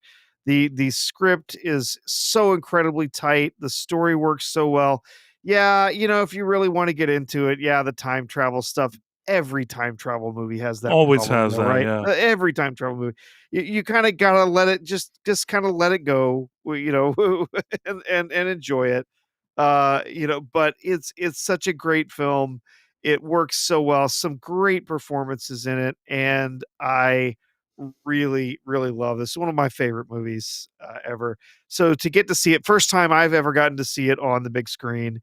Got to see it in IMAX, like huge. It was a great time having getting to go see that. So I love when I look at this thing that Back to the Future with 2,290 screens, yeah, it outperformed, let's say, Springsteen with more screens.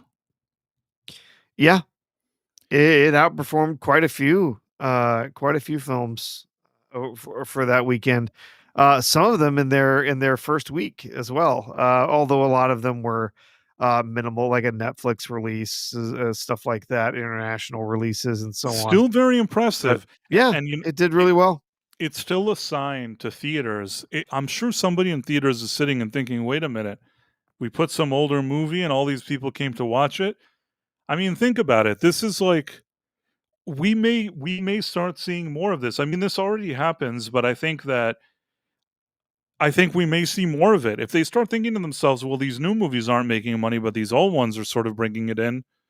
And maybe in some cases they don't even have to pay so much to show these old ones. Yeah, Maybe somebody will do more of this. they really need to. They really need to. There needs to be a lot more of these. Remember that we also had a revival showing of Jaws this year. That Yep. performed really well, for that anniversary showing.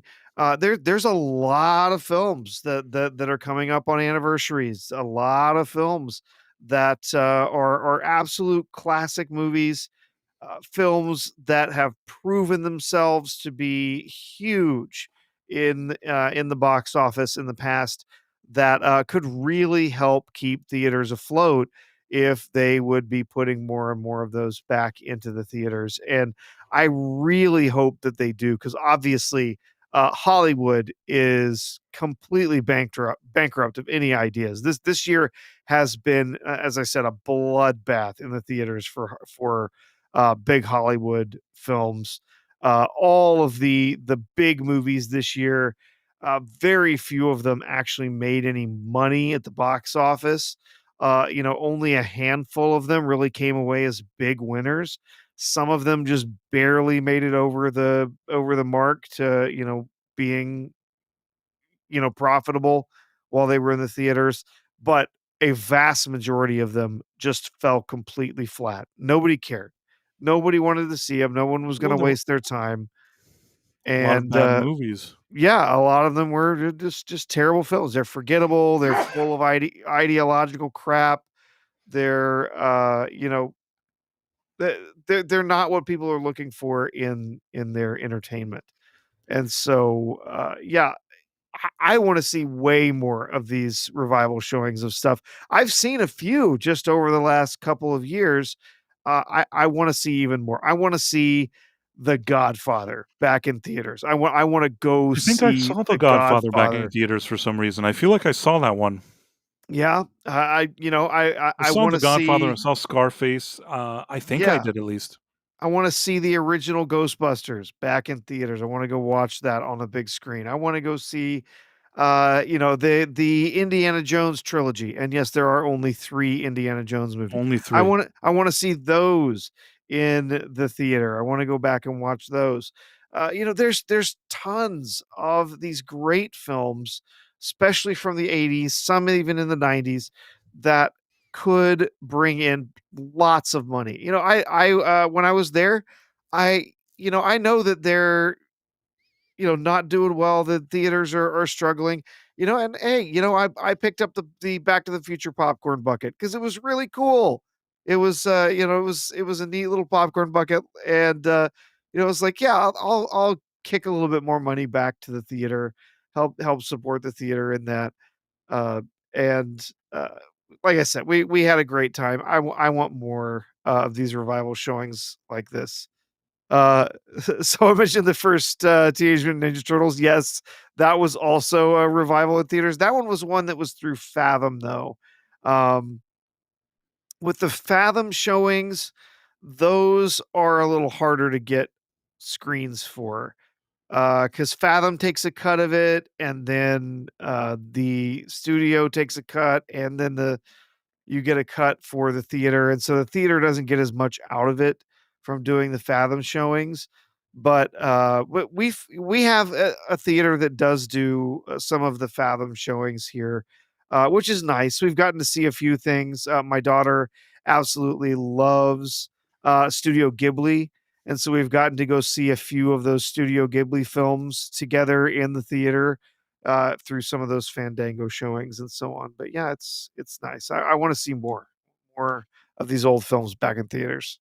I agree. Caleb Levine asks, Price, do you think Back to the Future would have been as good with Eric Stoltz as Marty like originally planned? No, and I totally understand why they brought in Michael J. Fox. First of all, I think it's important to point out here they really wanted Michael J. Fox from the beginning. They felt in their mind when they thought of the type of teenager they wanted here, they wanted a guy that had like good comedic timing, that on one hand seemed cool enough that you like him, but have enough good comedic timing that also gives like a lighthearted portrayal of the character. And I think that Michael J. Fox was absolutely perfect for this role. Uh, sometimes you could say, well, is every actor good for every role? And maybe the answer is that is no. But when it comes to being Marty McFly, Michael J. Fox was 100% that dude. He Yeah, is. yeah, He. I can't imagine an actor at that moment that would give a better performance of Marty McFly than Michael J. Fox. Now, Eric Stoltz, the studio really wanted him because he was more of a method actor. He won maybe I don't know if he won already an award or praise or whatever. He was in The Mask with Cher. It's a guy that has like a deformed face, and he would play method actor. I don't know if he methoded with like a deformed face. I don't know what he did. In any case, he was like this really dedicated to his craft, but he was more of a dramatic actor. He yes, didn't he absolutely. he didn't come from a direction of comedy. I'm sure that there's certain comedic situations you could do stuff with him. If you look at Pulp Fiction, I think that his scene, whenever you see him there in the movie in Pulp Fiction, I think he's Yeah, great there. yeah, It's not that there's nothing that could be done with him. The Marty McFly one, you needed a guy that you believe that he's this kind of teenager that gets into trouble, but on one hand he's cool, he's kind of like in your face, but he's also very likable. You needed all of this stuff, and he could deliver it. It seems like from what they always say in interviews, Eric Stoltz, like in every scene that was supposed to be funny, made these like very serious faces of thinking like, wow, what would it be like if I was suddenly in the past? Like, how would it affect me? And he had a more kind of grim, I think, a more serious approach to portraying the character. And it was something so different from what they wanted that I think that it wasn't something that they could just tell him, hey, snap out of it, do more comedic timing, do more this, do more that. Michael J. Fox came, he was at the time on a hit sitcom. on Family Ties, where he was like the Mhm. runaway star of that show. The other actors were Yeah. good. He was the Yeah. runaway star of that show. And really, it's just like his comedic timing was perfect. Back in those days, when you had those kind of filmed in front of a studio audience, you needed to be a good actor. I don't know if people understand, like, to carry a show the way Michael J. Fox did on Family Ties, you needed to be a good actor with really good comedic timing. Mhm. He just had that naturally, and he was perfect for this. Yes. So Yes. I'd be curious. I'd be curious to see what Eric Stoltz did, just because I'm Yeah. a There movie buff. there have been a few clips that have leaked over the years. There's been a few that have been Yes, parts of featurettes and stuff. And I think and from some of what we have heard from the cast where they've been asked about it over and over again, they've talked about it. Tom Wilson has talked about it. And everyone has said that Eric Stoltz was an absolute professional on the set. He and I agree. He's an excellent actor. I really do think he's a talented actor. But the energy that he was bringing to the set was simply not what they were looking here, for let's show a little bit of it. Are this you ready? movie. If you can find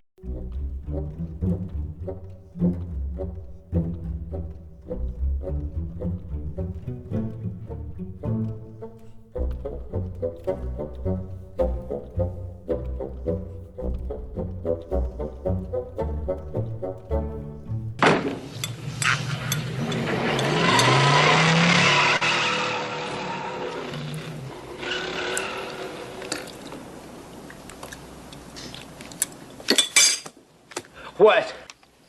My only hope. Marty, I'm sorry, but the only power source capable of generating 1.21 gigawatts of electricity is a bolt of lightning. What did you say? A bolt of lightning. yeah. So they've all basically said that he was an absolute professional on the set. He did a great job, but just the energy that he brought, kind of like you said, Price, he was very much more a dramatic actor. And so while he was on when he was on set, when he was playing the role, he played it fairly serious and played it fairly straight, not in, straight versus gay, but straight as in kind of flat, right? He was playing this as just he was this person, he was this character, and he wasn't kind of over the top, he wasn't goofy with it, he was really focused on delivering on this character, and it just was not the energy that they were looking for in this comedy. And so it was actually really good that the producers, director, that they recognized that just this was not the tone of the movie they were looking for. It was not turning out the way that it did. And actually, there's interviews. I have to find them. I think it's in some featurettes, but there's some interviews with Christopher Lloyd basically saying like the whole production changed overnight when they brought on Michael J. Fox, because before it wasn't that this was it wasn't that there was like a bad feeling on set. It was just another movie that they were making. But when Michael J. Fox got there, especially between him and Michael, you know, that there was an electricity there. There was a chemistry there between them that changed the whole dynamic of what they were doing on set, and it almost instantly, like, it just changed the mood of everyone on the production, of everything that was happening between him and the other actors, the chemistry that they had there, and it really did move from being what could have been just an okay movie to being a classic, the and without having moved over to Michael J. Fox, uh, I don't think first of all, I don't even know that would ever have gotten to Back to the Future 2. I certainly don't think it would be a movie that's still celebrated 40 years later. No, It and I'll tell you another thing that nobody talks about, but I think here's another thing that I'm thinking. Eric Stoltz being the wrong guy is a great thing that happened to the production. And you know why? Because this movie, they already filmed it once.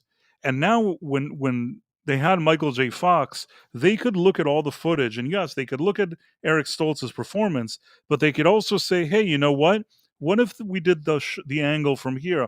What if we panned the camera here a bit? What if we zoomed in here? Do you get what I mean? It was sort of a rehearsal. Yeah, yeah. They filmed around, if I remember, the story was, depending on how you counted it, it was about a third to, not quite half of his parts in the film. There was a lot of other pickup shots and stuff there that wouldn't have been done, but about a third of the movie or so that they had gotten through, shooting with him, and that it just there were, yeah, there were just parts that it just didn't work. And you're right, it does give them opportunity to say, you know what, we did that shot with Eric, and we had the camera here shooting it this way down the street.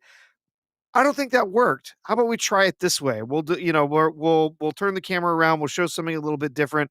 Oh, hey, if we do it this way, we actually get the clock in the background. We get a little bit of that. So yeah, you're right. I think that they did give them even though obviously it meant it put them behind on the schedule and everything, making everything happen.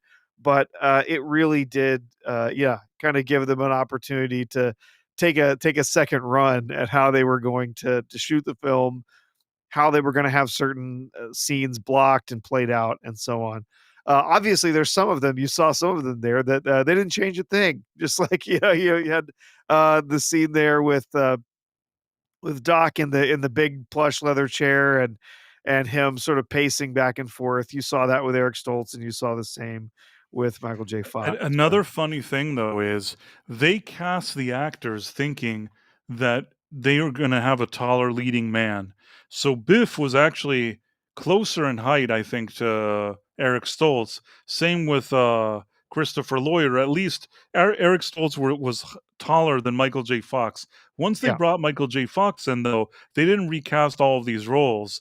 So what happens is that like Biff looks bigger significantly than Marty, which is great, and Doc Brown's being like kind of taller than Marty is fine too. All these things ended up being happy accidents, I think. Yeah, yeah, and they really did play up the difference in height between them.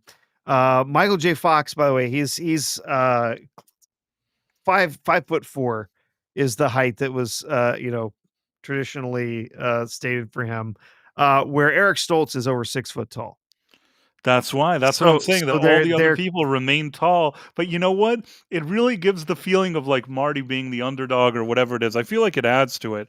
And I want to tell you now that I watched this movie in the theater again, there is still this, in my opinion, the scene with George McFly going to the car with Biff and like with a punch is probably still for me to this day the most satisfying punch in cinema history. Mhm. It's Yeah. like until today, I remember as a kid what kind of impact that punch had on me, and watching it in the theater and seeing that again, and just kind of even connecting with my childish self and watching that scene, I was excited again. Yeah. Yep. Yeah, Yeah, Whalum it's said a it all made it look Marty look younger. It was perfect. It's sort of like every single thing that happened in this movie ended up being for the better. And yeah, the truth is that they didn't want Eric Stoltz, really. They weren't crazy about him. I mean, they thought he was a good actor, but they were looking for somebody like Michael J. Fox, but they wouldn't release him from Family Ties, and that's why he couldn't do the movie. But then what happened is that once there were like the studio also said, "Listen, we really like Eric Stoltz because he was in a highly acclaimed movie," and I think that Spielberg, who was the producer, reached an understanding with them that if they film with Stoltz and Stoltz is no good, they're going to have to replace him. I yeah, think that if it yeah, wasn't Spielberg involved as a producer, this would have never like happened. He was the only guy that they could give him that kind of word. And if they didn't like Stoltz, they tell him we don't like Stoltz. In almost no other case would they have even agreed to bring another actor. But somehow he held them to it. He said, we tried, it's not working. And then they went back to like the producer of Family Ties, and they said, listen, you can have him during the day. We'll take him during the evenings and weekends. We really need him for the movie. and they ended up agreeing, and that's how Yeah, he they ended up ended up being they ended booked. up working it out, and yeah, They ended up working it poor out. Michael J. Fox got about 3 hours of sleep a night at best. Uh, most of the time he was napping in the limo between between sets, and that was most of the sleep that he got. Poor guy, but yeah, He gave a it great performance. I he can't tell. made it happen.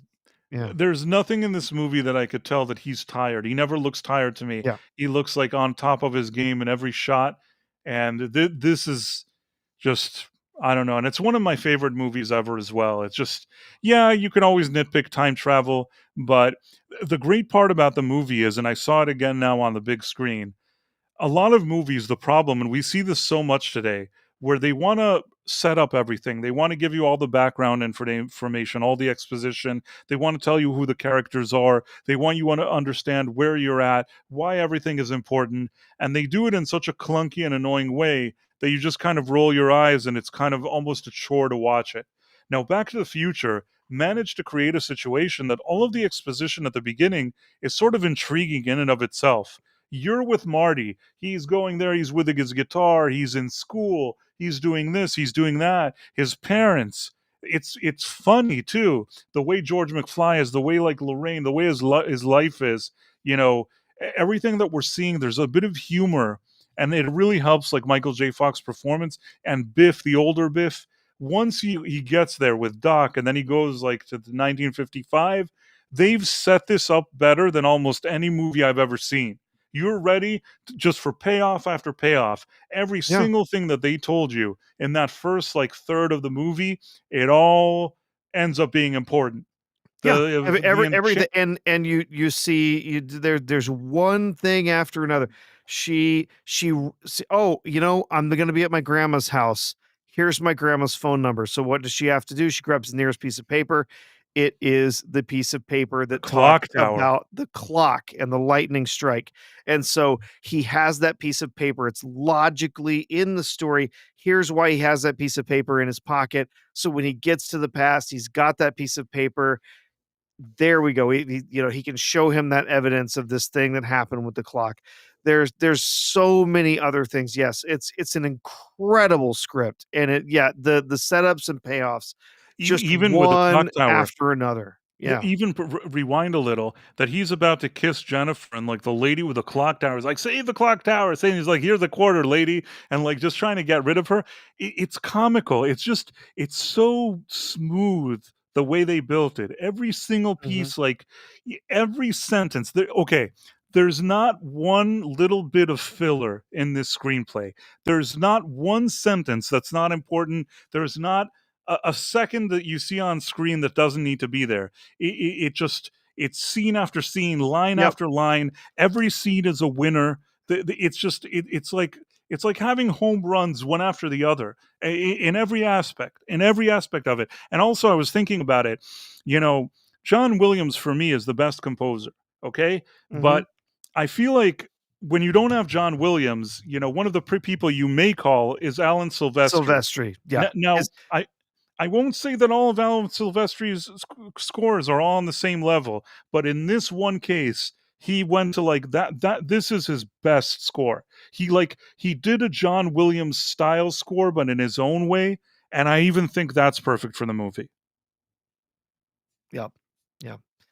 The, Elizabeth Quince asked who wrote the screenplay. That was, Zemeckis Zemeckis and and Gale. Gale. Yeah, Zemeckis and Gale wrote that together. Both of them have basically, said, thank God for these guys. Both of them have essentially said, "There will never be another Back to the Future as long as we live." So and they've tried to reboot this over and over again. They're like, "Oh, we can mine that property for whatever," right? And basically, both of them have said, "No way, we're not letting anybody have the rights to this that can screw off." Now, after they're Well, dead, I don't know what happens, but yeah, thankfully, yeah, those guys have been very, very protective, as they should be.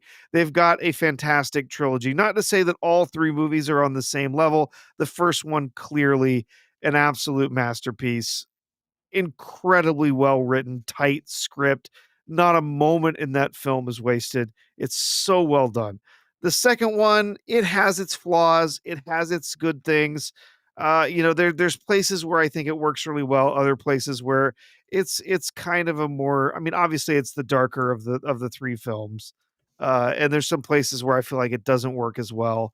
But there's also some highlights in the second film. And then the third one, it gets a little more goofy, it's a little more silly, like they're in the past and he's creating a time machine with, being pulled by horses or pushed by trains or whatever. Like it gets a little silly, and but there's also some fun performances in it. They tie back a whole bunch of other story bits and pieces that they've tried to tell from the second movie and from the first movie.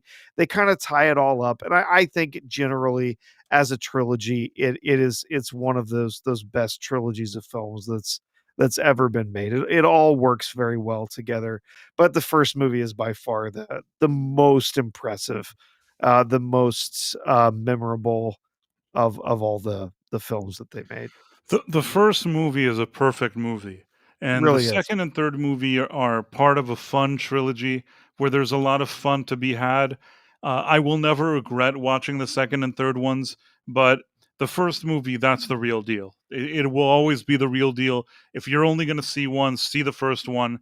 The other two are fun additions, but they Sure. don't they pale in comparison to the first one as much as I like the other two. Yeah. Back to the Future 1, that is like a close to perfect movie. E. Clay Thomason has mentioned, the Back to the Future animated series from the '90s. Yeah, I enjoyed that show. It was pretty fun. It was well done, and, there's also a, point and click adventure that they did, gosh, I guess it's been about 10 years now, that they did where they actually hired a different actor to come in, and because it was very difficult for Michael J. Fox to do the vocal acting. Obviously, as he's aged, his voice has changed a bit, and because of his issues with Parkinson's, being able to speak without a stammer, just to speak more clearly like he did as a character in the original films was rather difficult. So they brought in another guy to do the voiceover for Marty, and he's amazing. It is a perfect impersonation. What are you They talking about? basically there was a point and click adventure video game that they made, of Back to the Future that carries on the story, of the films, and, it's very, very well done. It's a fun game, and yeah, the voice actor that they brought in to play Marty is perfect. Absolutely perfect. I think they found him through Twitter, or they found him through YouTube or something, but his impersonation of Marty is amazing. It's almost like have you seen the guy that's on Twitter who does the Trump impersonations, right? It's Yeah, I think that I've it's seen him. that uncanny how perfect of impersonation. Interesting. Wonder,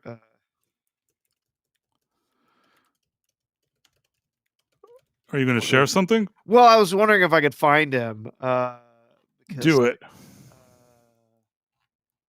I was trying to find something too.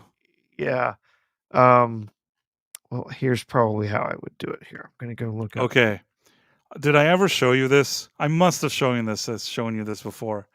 Uh, there was a time around 2019. It's funny because AI didn't exist then, and I would sometimes do posters for what I thought Hollywood do reboots. Like I was thinking bad reboots, what Hollywood would do. So I had one for Back to the Future, like Okay. a franchise reboot of Back to the Future. Did I ever show it to you? I'm not sure. It doesn't sound This is familiar. before AI. I actually sat there with like Photoshop and created the poster for a Back to the Future reboot. Are you ready for it? Sure. So I did this in 2019, and I wrote, "Y'all ready for this Back to the Future reboot?" Oh, no. And then it has Rebel Wilson and Tiffany Haddish, and it's called Back to the Future Ladies' Night. Are you with me, Professor? Yes. You know what? Prior to AI, I actually sat down and did this craft. I don't think Oh, anybody would boy. appreciate it. And then the tagline was, They were part of the Time's Up movement. Now they're lost. Oh no. I'm sorry, it's funny. What can I do? I made myself laugh. They were part of the Time's Up movement. Now they're lost in time. Back to the Future Ladies Night. And then the future is wow. Because I think that the original thing is like the future is now. So I did the future is wow. And it was supposed to come out in 2021. Come on, this was a good one. Amazing. Give me some props, Professor. This was pretty creative.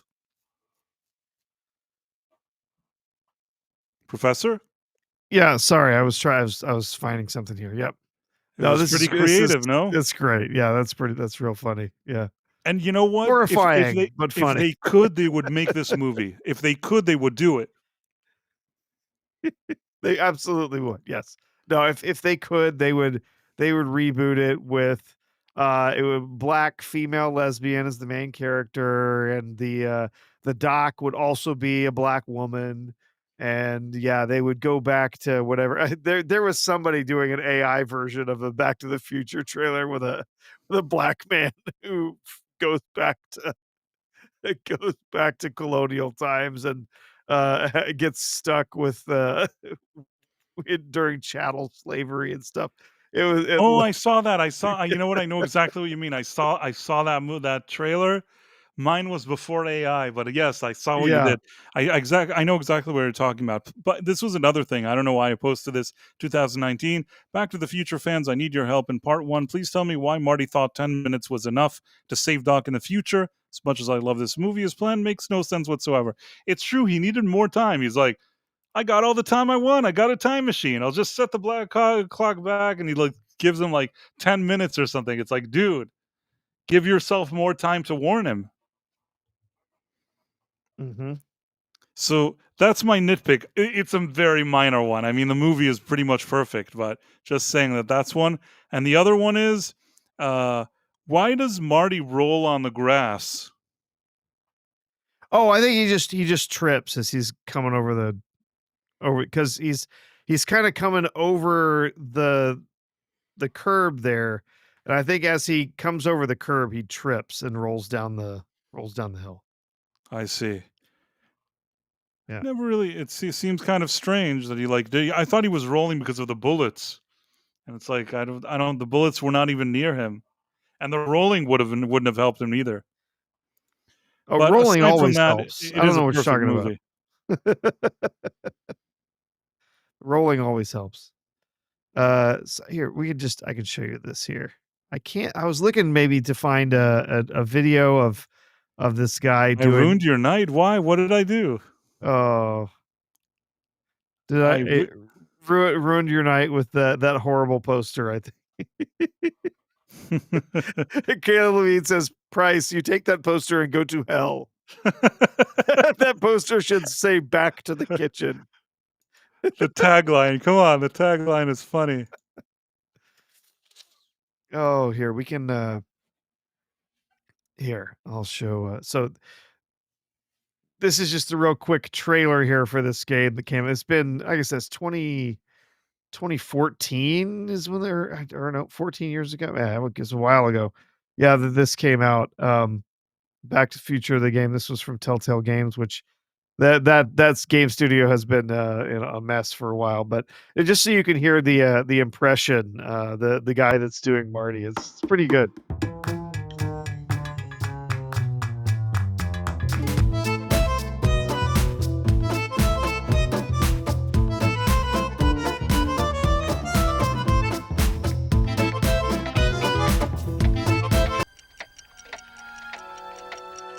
I'm telling you, this sale is a joke. Doc's only been gone for a few months, and I happen to know. Well, you know him better than I do, son. But the bank is within its rights to sell off his stuff. Doc, where are you? As you are well aware, time travel is an inherently risky activity. There's always a possibility that I could land in trouble sometime. You come to my rescue in the past. Or was it the future? Anyway, when you get there, I'm sure you'll figure out what to do. Good luck.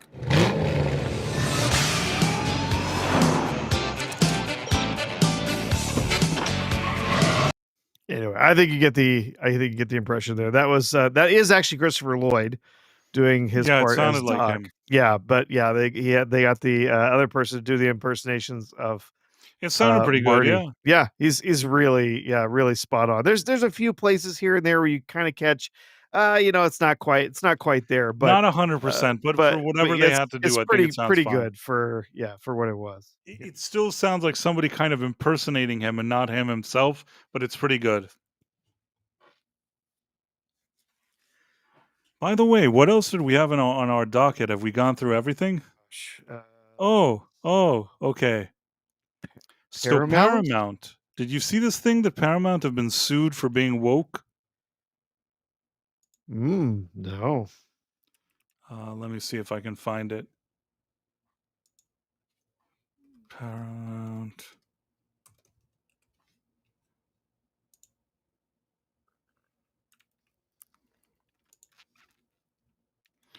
Okay.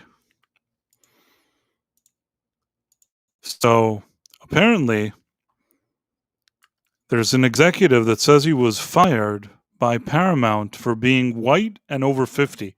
Oh, I did see something about this. Yeah. I don't think that this is the Ellison tenure. I think this has to do with something that happened before. But he's trying to claim that basically, because of all this kind of DEI stuff, they were taking people that were white and older and firing them, and kept saying how they have to bring in like more diverse people in these roles and things like that. And it's interesting to see how how this kind of woke mentality is now backfiring.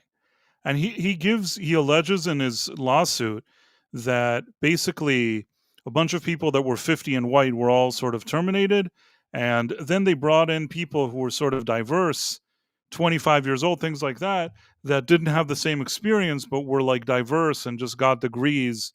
And yeah, I mean, listen, sometimes in a company you can have a situation where somebody maybe is older and you want to find somebody younger, but if at the same time you fire a lot of white people and then bring a lot of diverse people to replace them, maybe the optics of that aren't as good. And that's what this guy is claiming. Now, what'll happen with his trial, I don't know.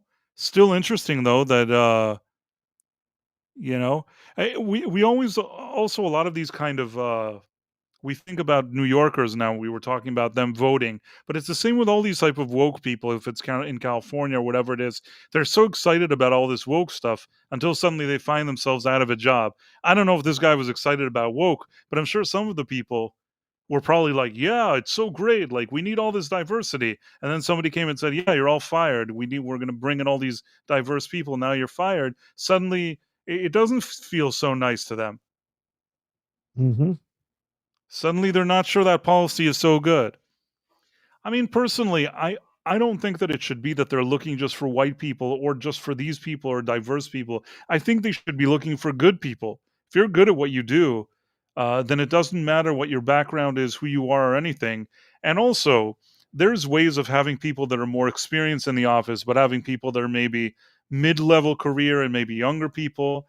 There's probably a way to make this thing work in a way that's fair for a lot of people, but they just don't do it. And one of the reasons that I've explained this to you before is a lot of these people at these Hollywood studios in general are just assholes. Uh, I at one point I probably told you this story before, but I'll tell it again because it's not one I've told a million times. I was at an event and there was a guy that he at the time was writing for a Netflix show and even made a few appearances. And he was writing for a Netflix show. Are you with me? Yep. Now this guy was considered sort of diverse-ish, I guess, and he was telling me what a great thing it was that you know doors were opening to like people like him or its diversity or I don't know. And it was a strange situation that I was so kind of honest in my opinion, something that's usually frowned upon. Probably Mhm. after that, that's why like I don't get like invited anymore. Probably because of like not that specific thing, but just that's probably why I at some point wasn't invited anymore.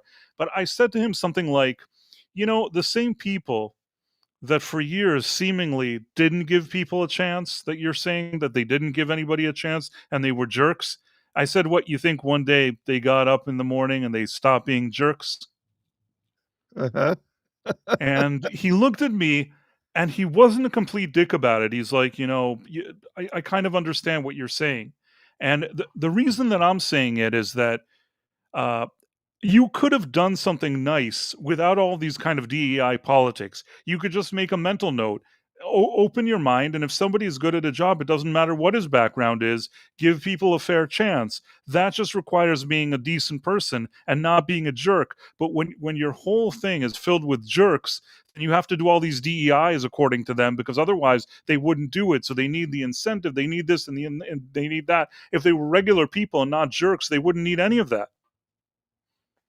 I don't know if Yeah. I'm explaining myself well, but No, yeah. I mean, it's when the diversity comes from a rotten place, then it's all rotten. And I'll tell you a final thing, and I don't know if I've told you this before, but maybe I did, maybe I didn't. But uh, there was once a situation that I may have said it before. I was talking with a network and with some production company, and it was some project that I was suggesting that it was unscripted, and it featured in it people that were, I'd say, in the diverse category or whatever you want to call it, but it wasn't something that I was looking to push one thing or another. It was organic to whatever the show was. And these same executive, all those people that are so woke, they were not inclusive at all. They, in everything that they said and behaved, gave the impression to me that they were actually discriminating against these very people, meaning all of it is a sham. It is all a lie, and it's a sham, and those people, they don't believe in anything. If there's some kind of incentive, if there's a photo op, if there's something that they can use as something that they think is like capital, and for that they'll do the diversity, they'll do it. But I sat there when they had the opportunity for organic diversity, not forced, not that suddenly Batman was like a black lesbian. It just was like diverse because it was organic, and they didn't take the opportunity. Not only that, comments were made to me, even behind the scenes, a few of them, that I would suggest, I would claim were discriminatory in nature. Maybe subtle, but that's the way I felt. And I guess what I'm trying yeah. to say is that when I see, I have a unique position that a lot of people don't have. I like a lot of people in our circles, and I know also it doesn't help that I'm an orange puppet, so nobody really knows. But I'm sort of in a unique position that I've had interactions within Hollywood and seen things that a lot of other people haven't seen, and it is a sham and a lie, and that's why it annoys me even more, because I know what the hypocrisy looks like from up close. What were you going to say, Professor? Just, I mean, this whole thing, I don't think anybody is really surprised that remember the what was the saying, Price?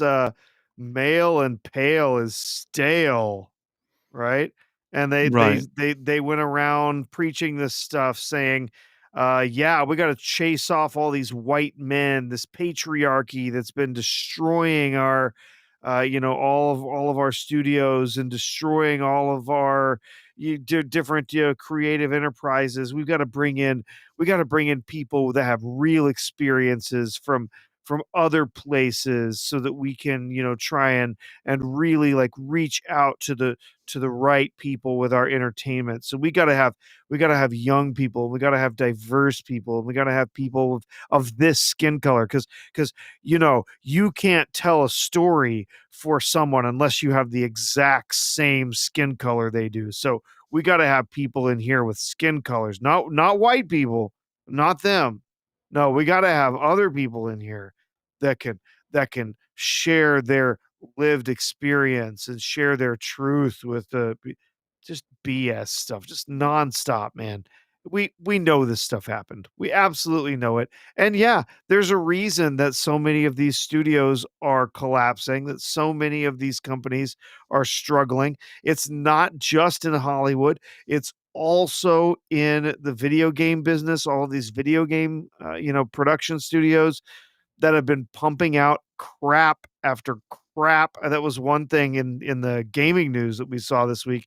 We had the latest game from Obsidian, Outer Worlds 2, that came out, and it's been a massive flop. Massive flop. It's an absolute just garbage fire, and they're out there blaming the fans and blaming the reviewers and all this stuff. It's like, no, you made a crummy game.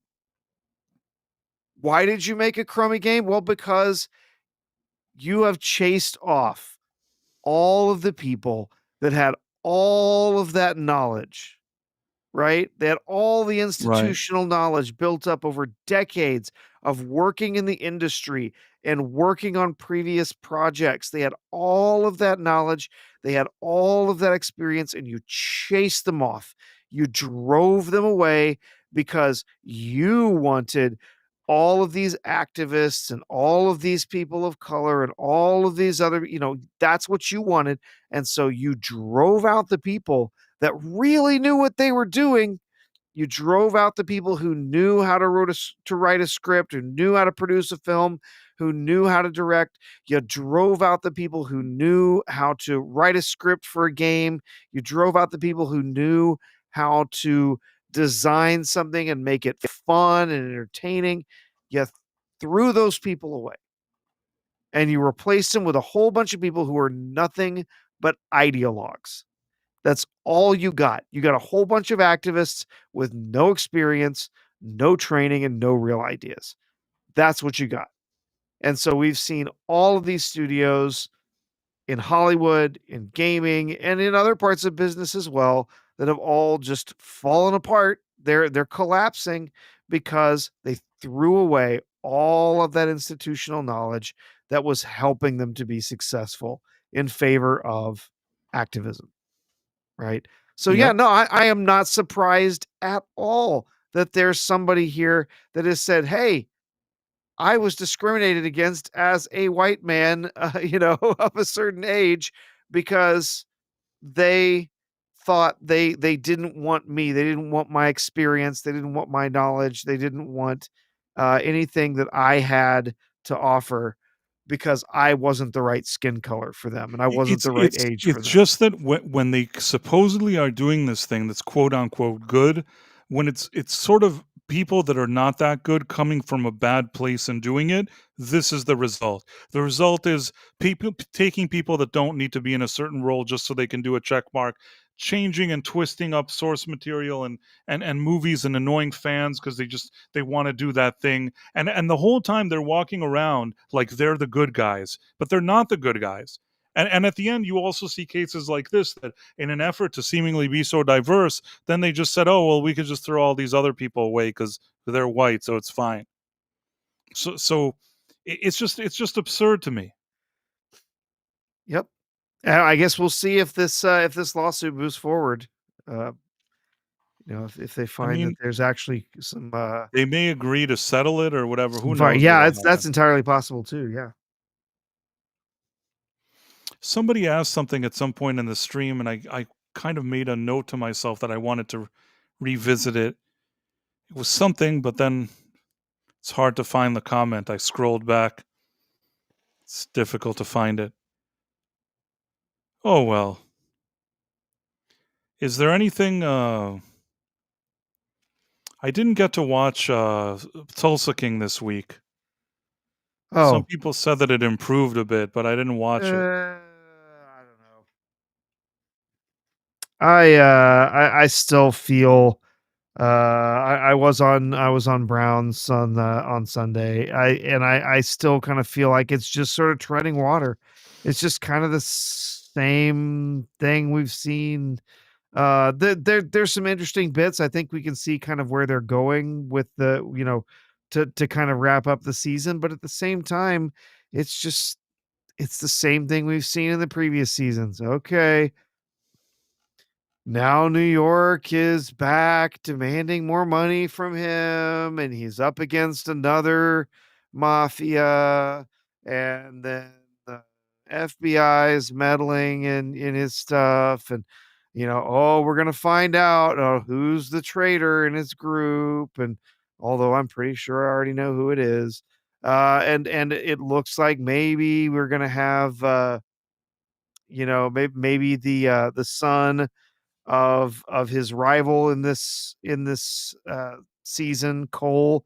Looks like maybe he's starting to wake up to the fact that his father is not actually a good person, and his father does not actually respect him or can't really care about him, and maybe he's gonna switch sides. We're seeing stuff like that. I don't know. Uh, it's not bad. That's is kind of what I said on Sunday. This is not bad television, but it's just not exceptional. It's not doing anything new and different from what we've seen in the previous seasons. I understand. So, I mean, I'm still enjoying the show. I'm still with it. I'm still watching it. I haven't checked out, but I'm not feeling it this season. Yeah, I understand what you're saying. I have to watch that episode that I missed yesterday, but hopefully it'll be okay. I'm trying to see for a second. Oh, so Paramount. But there's another thing that came out with Paramount. So, in addition to this lawsuit that somebody is claiming that uh, they were so woke that they fired them, there's something else going on, which now uh, something that they were saying that they want to make Paramount more right leaning. Okay. Let I me mean, see that if I can that find. that seems to align with a lot of the other politics, that we've seen so far from David Ellison to make it more of a center right kind of a approach to stuff. Okay, so I guess this is the article that came out today. And of course, a center right approach to anything automatically makes the everyone involved mustache men. But. Of course.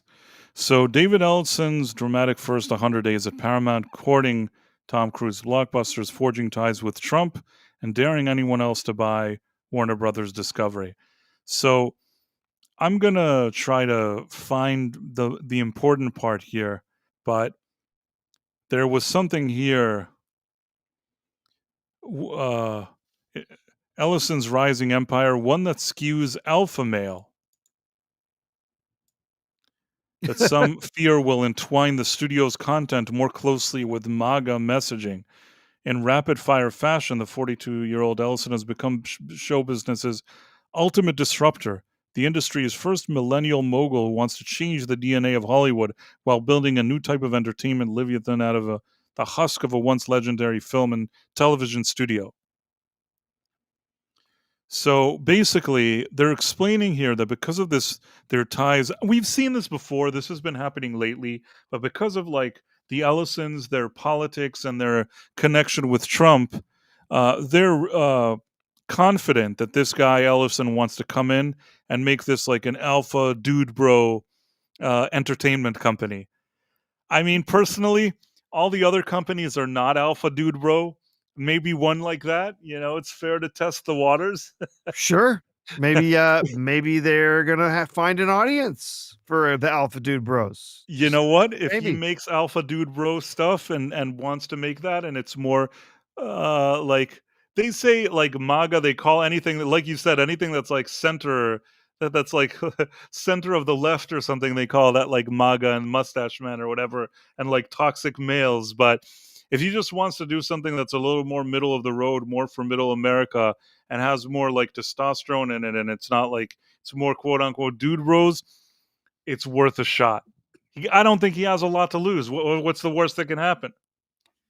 I think the worst that could happen is that we could get some movies starring attractive actors and actresses who actually have chemistry on screen together. Maybe they even kiss. We might get some stories that I don't know, work realistically. Actual star actual heroes who do heroic things. Men who protect and save women. Uh, who knows? So basically, taking a page from the playbook, Ellison doesn't seem to care about optics. An October 29th round of roughly 1,000 layoffs hit women in high profile roles hard. Among the 14th reported TV executives who received a pink slip spanning CBS, BET, and MTV, 11 were women. They're doing like this whole kind of dude bro thing with him. You know, they're talking also about the watermelon situation in the Middle East and all this other stuff. Uh, I personally, you know what? All the other studios are doing the same thing. If this guy wants to come in and he thinks he doesn't want to be like, hard left and he wants like dude bros, again, I'd be curious to see what that even looks like because I haven't seen like a dude bro atmosphere in a very long time. Yeah. Well, and again, remember that anything that has any hint of more of a traditional masculinity, traditional femininity, any of those things that would appeal to, I don't know, massive audiences, any of those things are dismissed as being archaic, dude bros, whatever, right? When in reality, what they are is just appealing to the actual audience that's out there to watch these movies and TV shows. E. Clay Thomason says, when did Bruce Springsteen go from blue collar worker to metrosexual soy boy? Okay. I want to tell you that it's interesting because I don't know if you realize Bruce Springsteen is kind of, a lot of articles may pop up because his whole biopic was a huge flop. Yep. No one cared. Let's see if I can share. No, thanks. Bruce Springsteen biopic tumbles out of the box office top 5. Why is it always these crappy commercials? Man, you'd think Forbes would be less pop-up-ish. So, what was I going to say? I don't want to see this video. What is it? They're so miserable with their stupid pop-ups. Oh, Okay. Netflix, they're the best. They're amazing ever. Oh yeah, just So basically, I just wanted to say something.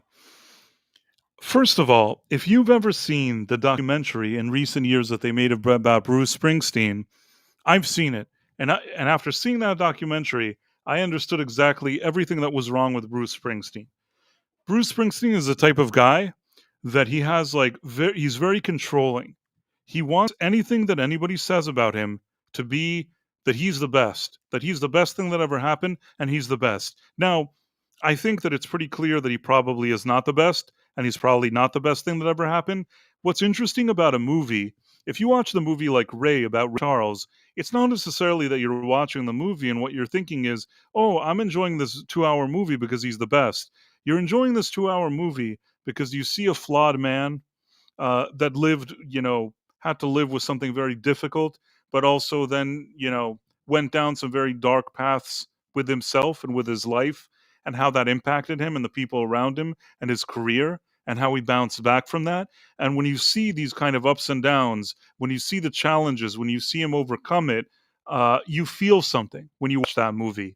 Now, when you watch that documentary about Bruce Springsteen, you could tell it looked like people that were there were being held hostage.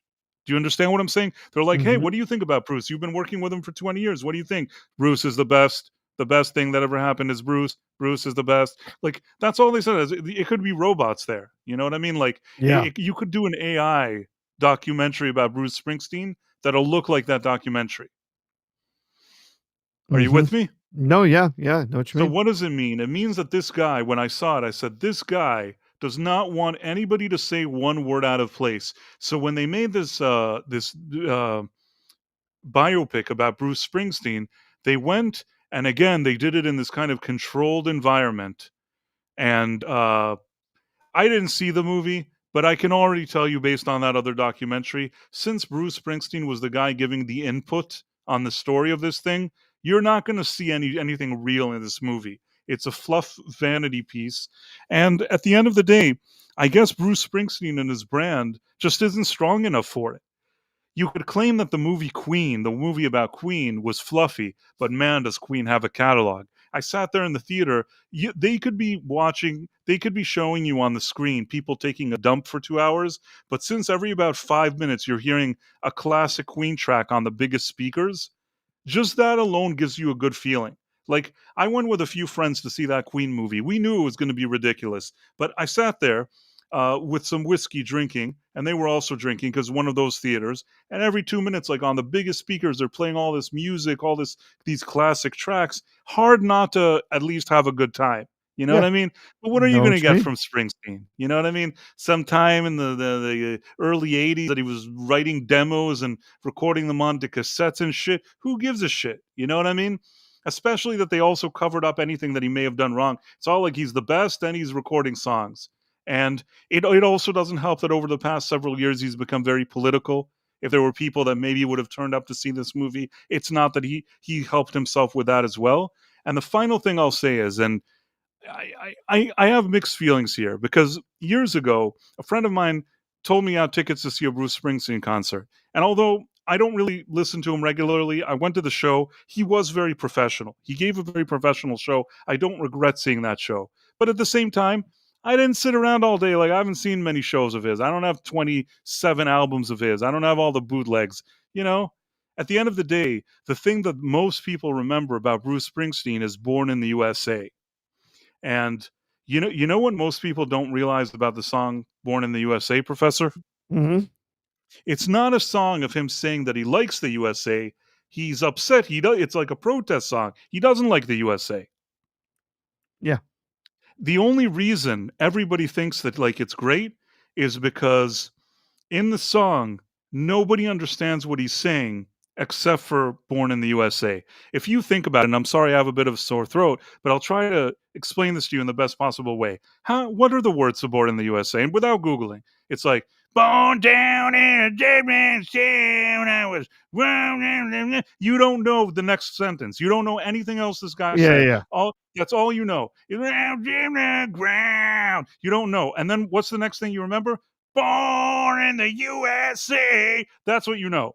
That's what you know, and that's what everybody was walking around. He had his album cover that he's standing in front of an American flag, and he sings "Born in the USA." I bet you the record company pushed for that cover. He probably didn't even want it, Yeah. and the whole thing was he was supposed to do like a protest. He didn't like the USA. The song is against the USA, but nobody knows it. And then I think that Ronald Reagan, when he did a campaign, he used that song because it's like Born in the USA. Nobody understands any of the other lyrics. And then Bruce Springsteen was like, how dare you? Like, that's not like a song for you. Like, this is a song. This and like, even then, nobody knew what he was talking about. Like, Ronald Reagan laughed it off. Nobody even knew what he was talking about. Mm-hmm. So people are saying, oh, how did he go from like being like the worker or blue collar, whatever, to this? I think that like, he may have barely been the world with a blue collar worker to begin with. I mean, don't get me wrong. As a kid, I liked Born in the USA. I liked that album. There were some good songs on it, but I don't know. I think basically whether he liked it or not, him being kind of the all American that he didn't want to be was probably the best thing that he did. Instead of embracing that, he wanted to continue to talk about like, things that he doesn't like. And I guess like nobody really cared. The final thing I want to tell you, and this is personal lore if anybody is still awake. Still listening. Sorry that you had to hear me with my sore throat singing. But Professor, you can't say that I was wrong with what I was saying about that song, right? No. So basically, this is a personal lore thing that I'll tell you. I was invited at some point. I don't want to say anything more. There was an event, and I was invited, and there was something that had to do with. I can't give any more information. Bruce Springsteen, along with other people, Bruce Springsteen was at an event. Now, after this event, there was sort of a a private kind of cocktail party. Where at this cocktail party, they were sort of honoring Bruce Springsteen. That was kind of the idea of this cocktail party. And I went to the cocktail party and I thought to myself, well, I guess Bruce Springsteen, there was this other event, and now we're all moving to this room, and there's a cocktail party in his honor. And there were all these people, even like people, known people, were at this thing, and me. Don't ask me what I was doing there. That's one of those weird things that I can't explain. But I was at this place, there were all these other known people, and I pretended like I was one of them. And then everybody was waiting for Bruce Springsteen. And you know what ended up happening? What? It ended up that he just like he got up and left. He never even showed up. He was there, but he didn't walk in. He didn't walk into the own thing to the people like, you know, a bunch of farts honoring him. He didn't even walk into that room. I can't explain to you why I thought it was poor form. Now, I don't really care. Like, you know, I don't even know what I was doing there. Me being there is a strange part of the story. But I thought to myself, all these people that are like industry people, and they came to honor him, doesn't even show up to his own thing. There's something annoying about him and pompous. Yeah, sure. It's something that I can't explain in words, or I tried my best to explain it. But it's like, if somebody did something to honor you and like, oh, I'm not going to show up to that. It's like, why not? Where are you going? Like, where else do you have to be? Why can't you go in? If people want to, what, you're too good for that? Like, it's not important enough for you to go in and let people honor you or something like that? Now, again, I don't even give a shit, really. There were cocktails, which I didn't pay for, and I drank them. And there were hors d'oeuvres. I always like hors d'oeuvres. So, hors d'oeuvres and cocktails for me, who gives a shit if Bruce Springsteen shows up to his own cocktail party? But it showed the kind of man that he is. Sure, yeah. Yeah. Yeah. In any case, is my audio okay? If people in the audience tell me if you can hear me. Yeah, I think it might just be me, Bryce. I'm having some trouble hearing you. I see. So yeah. Well, sorry, I was just telling you that Bruce Springsteen was kind of a douche. I got most of it. Yeah, I think you're probably fine on the stream. But Adam Gray says, I've seen 2 of his ex-roadies that quit, claim that he made them take the seeds out of his watermelon. Yeah, I mean, even in his documentary, there's something that shows that he went to Spain and how all the people love him, and they all think it's the best thing that ever happened, and he's like he's their favorite artist in the whole world. What they don't show, if I'm not mistaken, and pardon me if I'm making a mistake here, I believe I'm about 90% right on this, and if I'm mistaken, I apologize even to Springsteen. Doesn't really change my opinion about him, but I apologize. He showed something in the movie of him going to Spain. What he didn't show is that the promoters were hit really hard with the couve. And I guess they were people that would book him frequently or in other tours or whatever it is. They asked him if maybe they could help him out. They could do something. I don't know what they asked him, that he could help them during their time of trouble. He didn't want to help them at all, meaning he's a man of the working people and blah, blah, blah, and this and that. And at the end, when they had trouble and they asked him for something, he wouldn't come through to them. I don't know if they asked for like a discount or whatever it is that they asked for. He wouldn't budge, wouldn't help them out, didn't do anything like when they were at their lowest, you know, losing money right and left and like, you know, losing their shorts. He like wouldn't help them. And in the movie though, when you see it, he's the Messiah. So, Sure. You know what? This guy, most people that work with him don't seem very excited. And the final thing I'll say is in the documentary, you have Steven Van Zandt, the guy that appeared in The Sopranos. I've met that guy before. He seems cool. There were a number of years that Steven Van Zandt stepped away from Bruce Springsteen, and then Bruce Springsteen basically asked him to come back and be his band leader. And after a few years he was gone, he came back. Now, in the movie, they just gloss over that. In the documentary, you'd think this is an interesting thing. There must have been a falling out. What happened in this falling out? Why did he leave? Why did he come back? Did Bruce Springsteen apologize to him? Did he say something to Bruce? These are things that when you're watching a documentary, that's exactly what you want to learn. But because of Bruce Springsteen's like controlling the narrative vibe of I'm the best and everybody has to say I'm the best, they don't even let this idea, they just gloss over it so quickly in the movie that you barely even realize that it happened. And that's it. That's my my whole thing on Bruce Springsteen. For whoever was awake and had to listen to all of this. I did though, Yeah. drink cocktails at his cocktail party, and I ate hors d'oeuvres. So at least there's that. Is the sound better now, Professor? I'm hearing you a little bit better. Yeah. Well, that's good. It seems Is like everyone in the audience says you're fine. I think I was just something was dropping out on my end.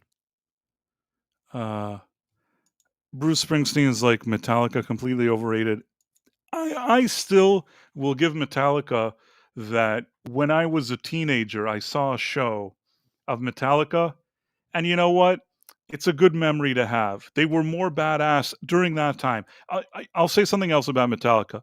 Metallica, up until around the Black Album, until the early 90s, they were a pretty badass band. And they had something to offer. They were unique, they were different, and they were like cutting edge and ahead of the game. The problem is once that like kind of worldwide fame came in, they became not so cutting edge anymore. And there's the Metallica before that big success and the after the big success. And unfortunately, the one that's after the big success is more, I don't want to go as far as to say as sellouts, but they don't feel as edgy as they were. And because they've been around so many years as that like kind of less edgy and more annoying Metallica, you kind of forget that at some point they were cool. That's just my 2 cents. But I saw them when they were cool. Same with Guns N' Roses. I saw Guns N' Roses, it was after Appetite for Destruction, even though like Use Your Illusion 1 and 2 was already like there were things that were a bit wobbly there. But the Use Your Illusion 1 and 2 had just come out and I saw them perform. As far as I'm concerned, I saw them like, in pretty peak form. So it all went downhill from there. But I saw Guns N' Roses when they were Guns N' Roses, and I saw Metallica when they were Metallica. At least that I can say. Nice. What was the best live show that you've seen? It's a really difficult one for me. I'm trying to think what the best live show I've seen is. I mean, I saw Michael Jackson perform Mm. in his prime. It was a pretty darn good show. I don't know. It's hard to say the best. It's hard to say the best. That was a really good show. I saw David Bowie perform also, you know, not when he was 100. I mean, not he didn't live to 100, but you know what I'm saying. Like he was, I dare say it was a time that he's on top of his game. Seeing David Bowie, pretty prime Bowie, prime Michael Jackson. These are good shows to see. Um, I'm trying to think. You're never gonna believe me, I've but a show yeah. that I really enjoyed, Faith No More. Okay. That's like a band that I think that has one listener, and that listener is me. But man, did I enjoy that. I saw them perform a few times in the 90s. Man, did I enjoy their shows. That was good. I saw Stone Temple Pilots. Scott Weiland at the time wasn't so great. He was like a bit out of it, but it was still a fun show. I saw Velvet Revolver. That was good. I'm trying to think what was the best though. It's so hard. How can you? I don't know. I can't believe I can't think of it. What's the best one that you've ever seen? Well, I haven't been to too many live shows. I'm not a huge fan, of a lot of music. I don't listen to a lot of music, so I haven't been to a lot of live shows. Probably by Nice. the shows that I've had the most fun at, really enjoyed. I got to see Bare Naked Ladies perform live, kind of during their peak. It was before Stephen Page left the group, and it was the show was incredibly fun. They were having fun with the audience. They were messing around on stage. It was a really fun, energetic atmosphere. It was a really fun night. And then I've seen Weird Al perform a couple times. He puts on a really great show. He's always up for it. That's one of those things. He always wants to make sure that even I've seen him where he's clearly either he's under the weather or maybe he's just worn out from too many shows back to back or whatever. But he's always trying to make sure that the show that he's got is entertaining and that the fans are having a good time. So and like I said, haven't seen too many live shows, too many live performances, but those are two that kind of stick out. You know what? I just thought of probably my favorite performance ever. And I actually have four of those because I saw it. I saw that artist perform four times, which is David Gilmour. David Yeah, Gilmour, I saw yeah. him perform four times. It's the only artist that I can say, "Oh, I went four times to see him perform." That usually doesn't happen, with big artists like that for me. But I saw him perform four times, and that to me is like the best performances for what I enjoy in a performance. It's the top of the line for me. Some of those other ones were great. I mean, when I think of like Michael Jackson in his prime, David Bowie, these are great things to see. I saw Elton John. I'm not as big of a fan of Elton John, but I saw him also, I want to say in like 1990 or something like that. He gave a fantastic performance. It's not really, I don't sit around listening to Elton John all day, but I will say that he gave a fantastic show. But still, David Gilmour for me. That has to be the top of the line. Mm, yeah. Is there anything interesting going on in gaming?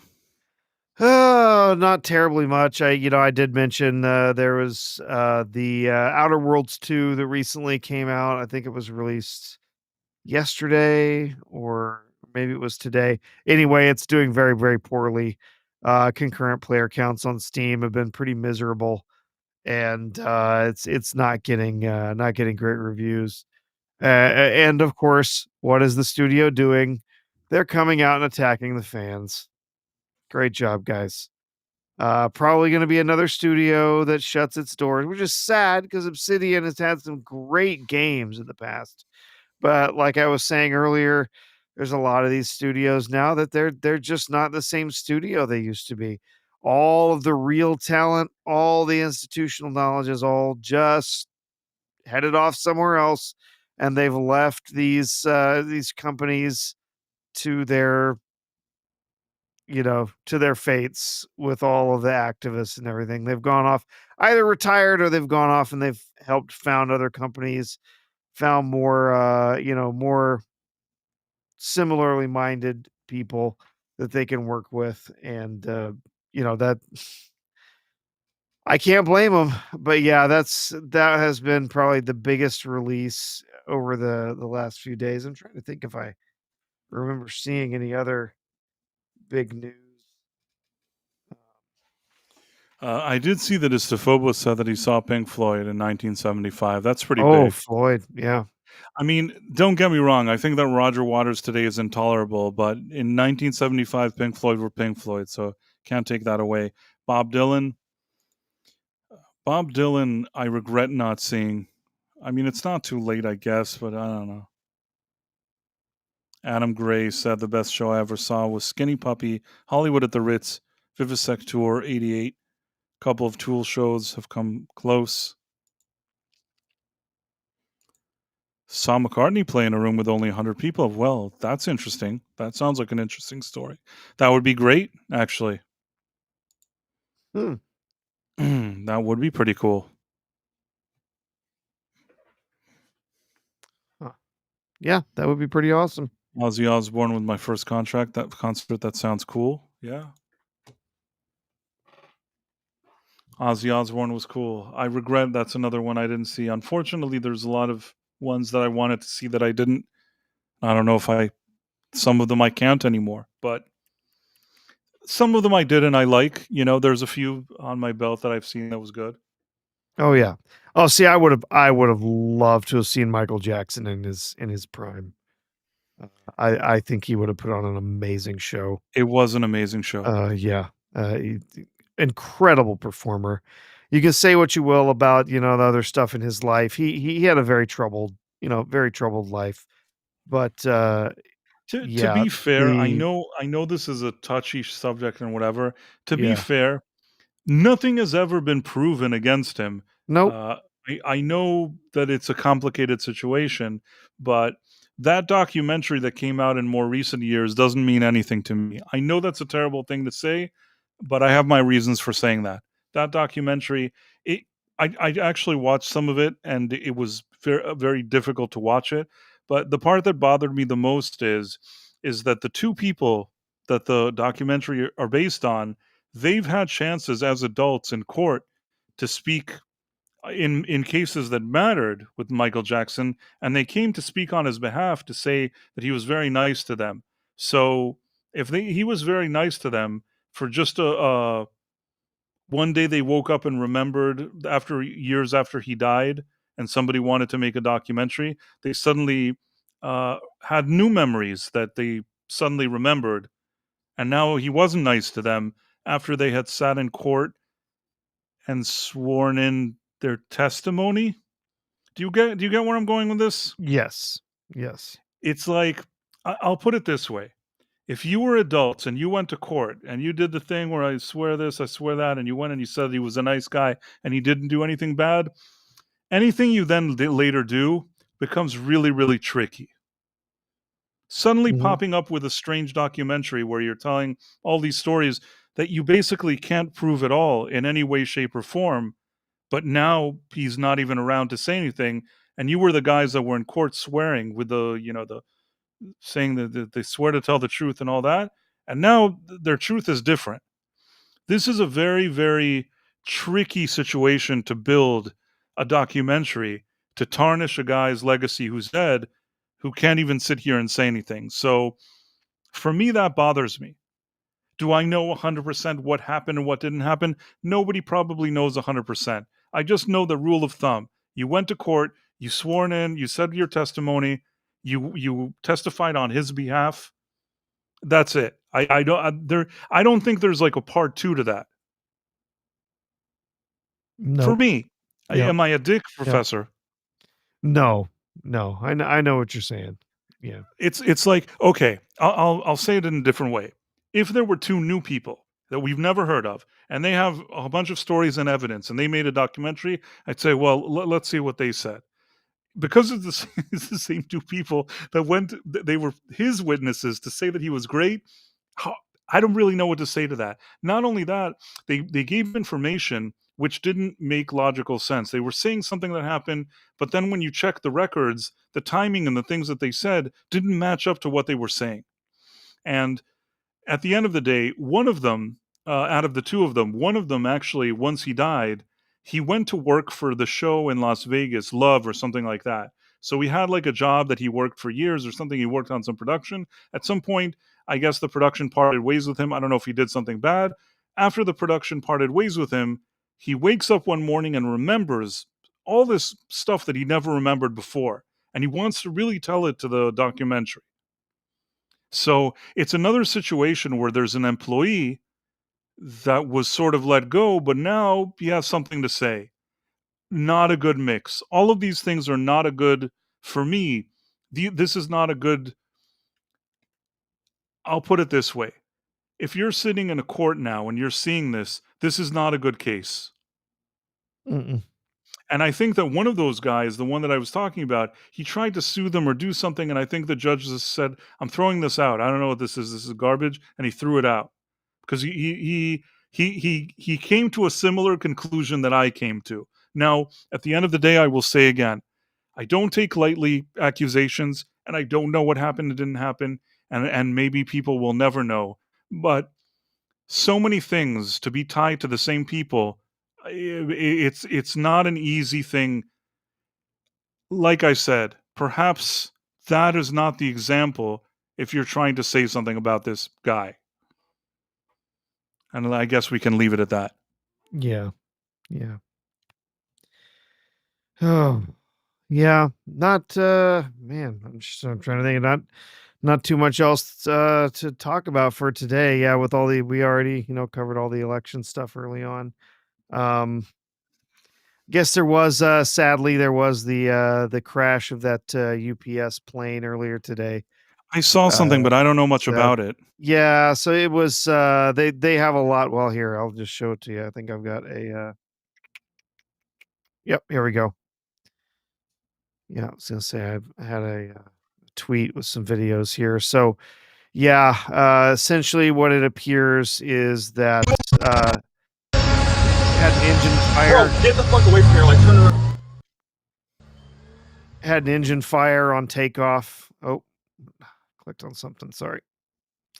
Had an engine fire while they were revving for takeoff, and then the plane rolled and caused a very devastating path of the explosion. So you can see here's another view of it. Actually, what happened after the fact kind of spread out over a really long area here.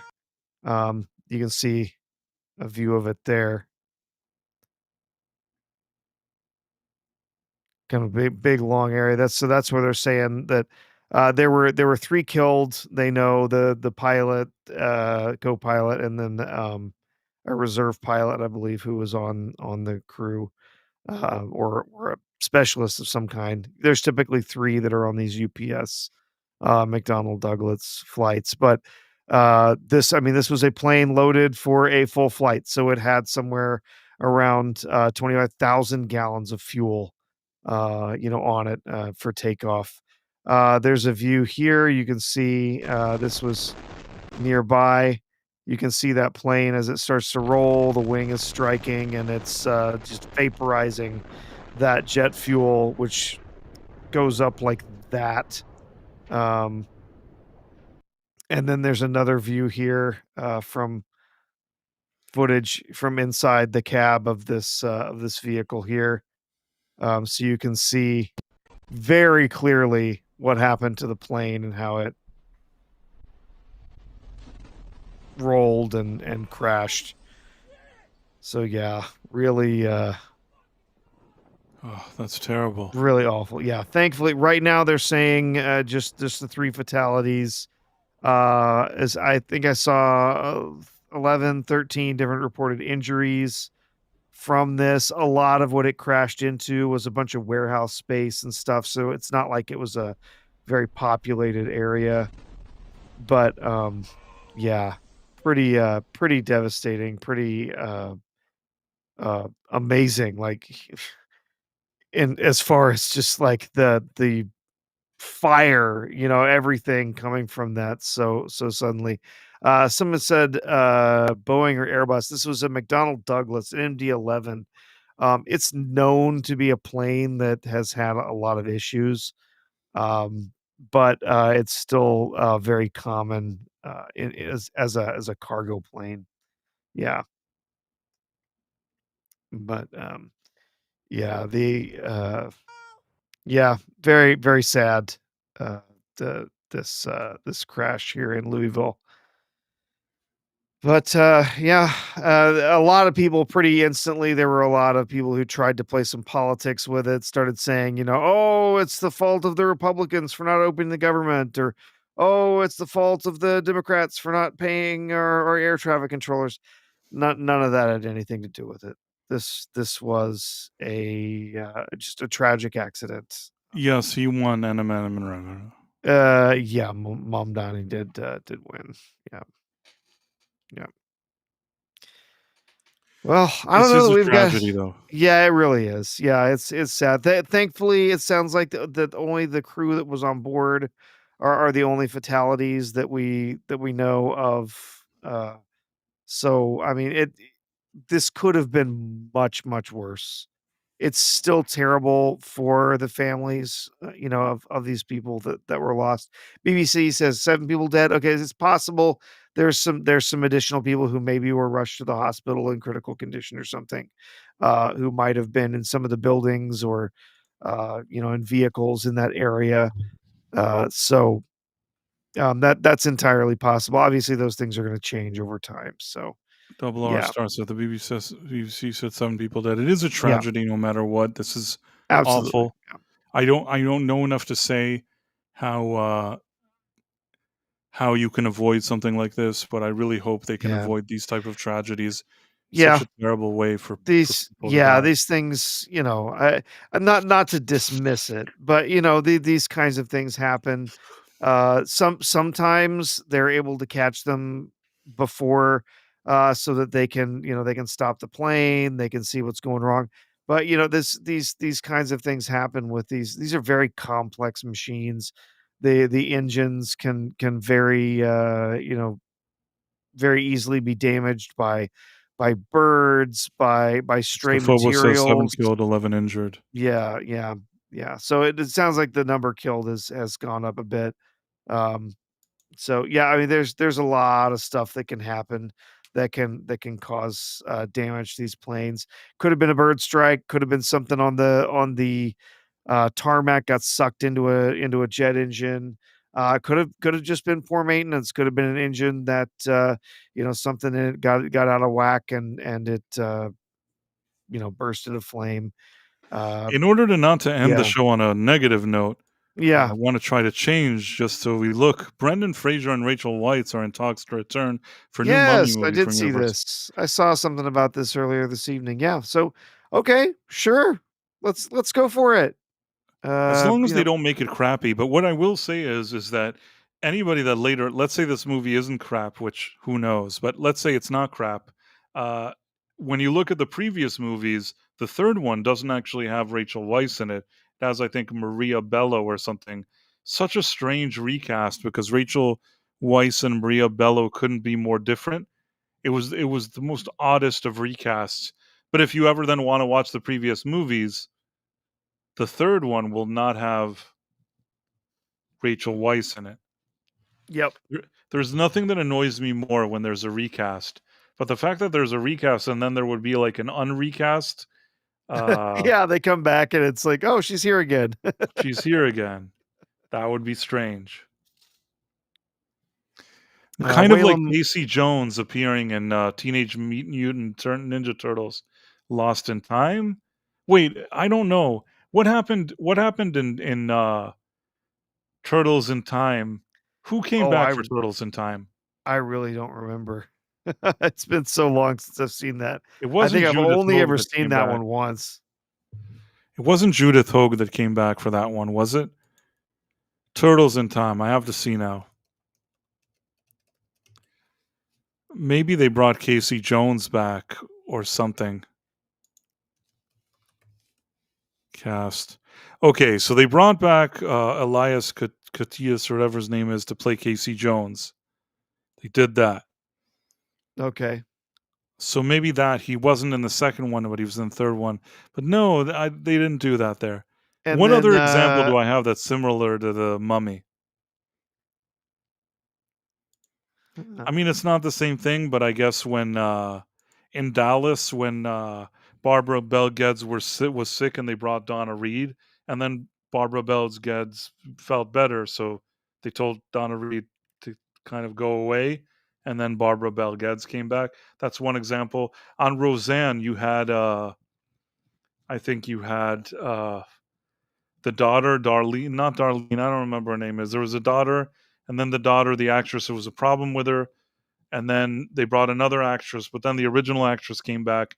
They did something like that on Roseanne, and I think on the Love Boat, maybe his daughter, the one that played Julie, did they replace Julie? Then they brought back Julie. I don't know. These are the only cases I can think of, but it's very rare that you recast and then recast. yeah, it's not very common to do that. Uh, didn't Rachel Weisz win the last round in Mr. Brown's Alliance Hot Women rigged ballot? If Istopovos picked the photos, it would be better. Will Price be a guest on it tonight? I don't believe I will. Becky, she went to college. Yeah, who knows? It was something. But listen, Rachel Weisz is a nice lady. I don't have anything against her. I don't know if she'd be my top hottest woman, but she's not. I'm not repelled by her. If that helps. Mhm. She certainly looked decent in those Mummy movies, in my opinion, at least. Yeah. In any case, I do like Brendan Fraser. I think yeah, he's a Brendan really solid Fraser. actor. I like them both. There's nothing wrong with either of them. I think they can Yeah. both. It'll be Yeah. nice to see them if the script is I good. And I hope he works out. He gets ready for the role. yeah, he can't be like that whale movie. Yeah, no, he can't be doughy. No, he has to be like Play that character. I don't want to be like one of Yeah. those shitty producers that says you got to lose weight. But like I said, if I was in the movie, I'd have to lose weight. But they're not hiring me, so I don't have to worry about that. But if you're going to get like $10 million, gotta lose weight. By the way, do we have some people to say goodbye to? Yeah, we sure do. Yeah, here's I got you the And I Rumble want to name. thank everybody. I kind of had a sore throat. I kind of have one this week, but hopefully it wasn't too difficult to hear me talk about crap. Did my voice sound very different, Professor? Honestly, at the start, it sounded like you were having a rough time, but you kind of eased into it as we went on. I thought you sounded just That's fine. all that matters. Yeah. Professor R2. Oh, that's you. Elizabeth Quince, Birdhouse Blues, Empress NM, Dude Bro Sef 420, Folsom Lockdown, Istophobos, Loyush, Double R Star, Bingo Hazmat, Ken JMG.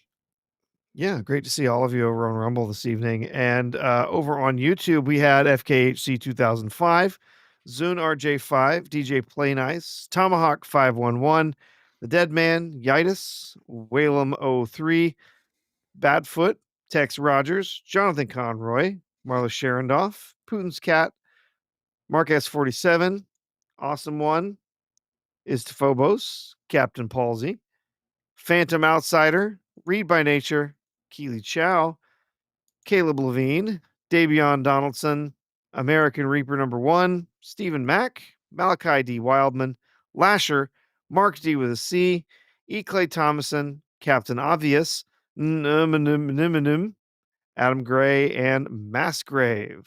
So thank you all for hanging out with us this evening. Hopefully we didn't miss anyone, but if we did, or if maybe you're just hanging out with us, just lurking, we're also glad to have you here. So thanks for being here this evening. Yes, it's wonderful. Yes. Sorry I disappeared and came back. Yes. Long Price dropped story. out for a moment and now he has returned. So- Hey, at least we're not getting kicked out like every 2 hours. Like we no, used to, it's right? actually it's been pretty good. Yeah.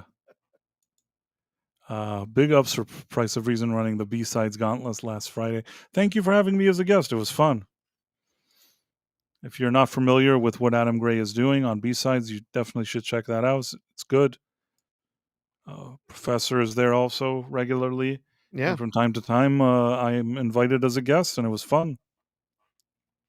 Yep. Had a good time. Doesn't Boeing own the McDonnell Douglas brand? I don't know. They might now.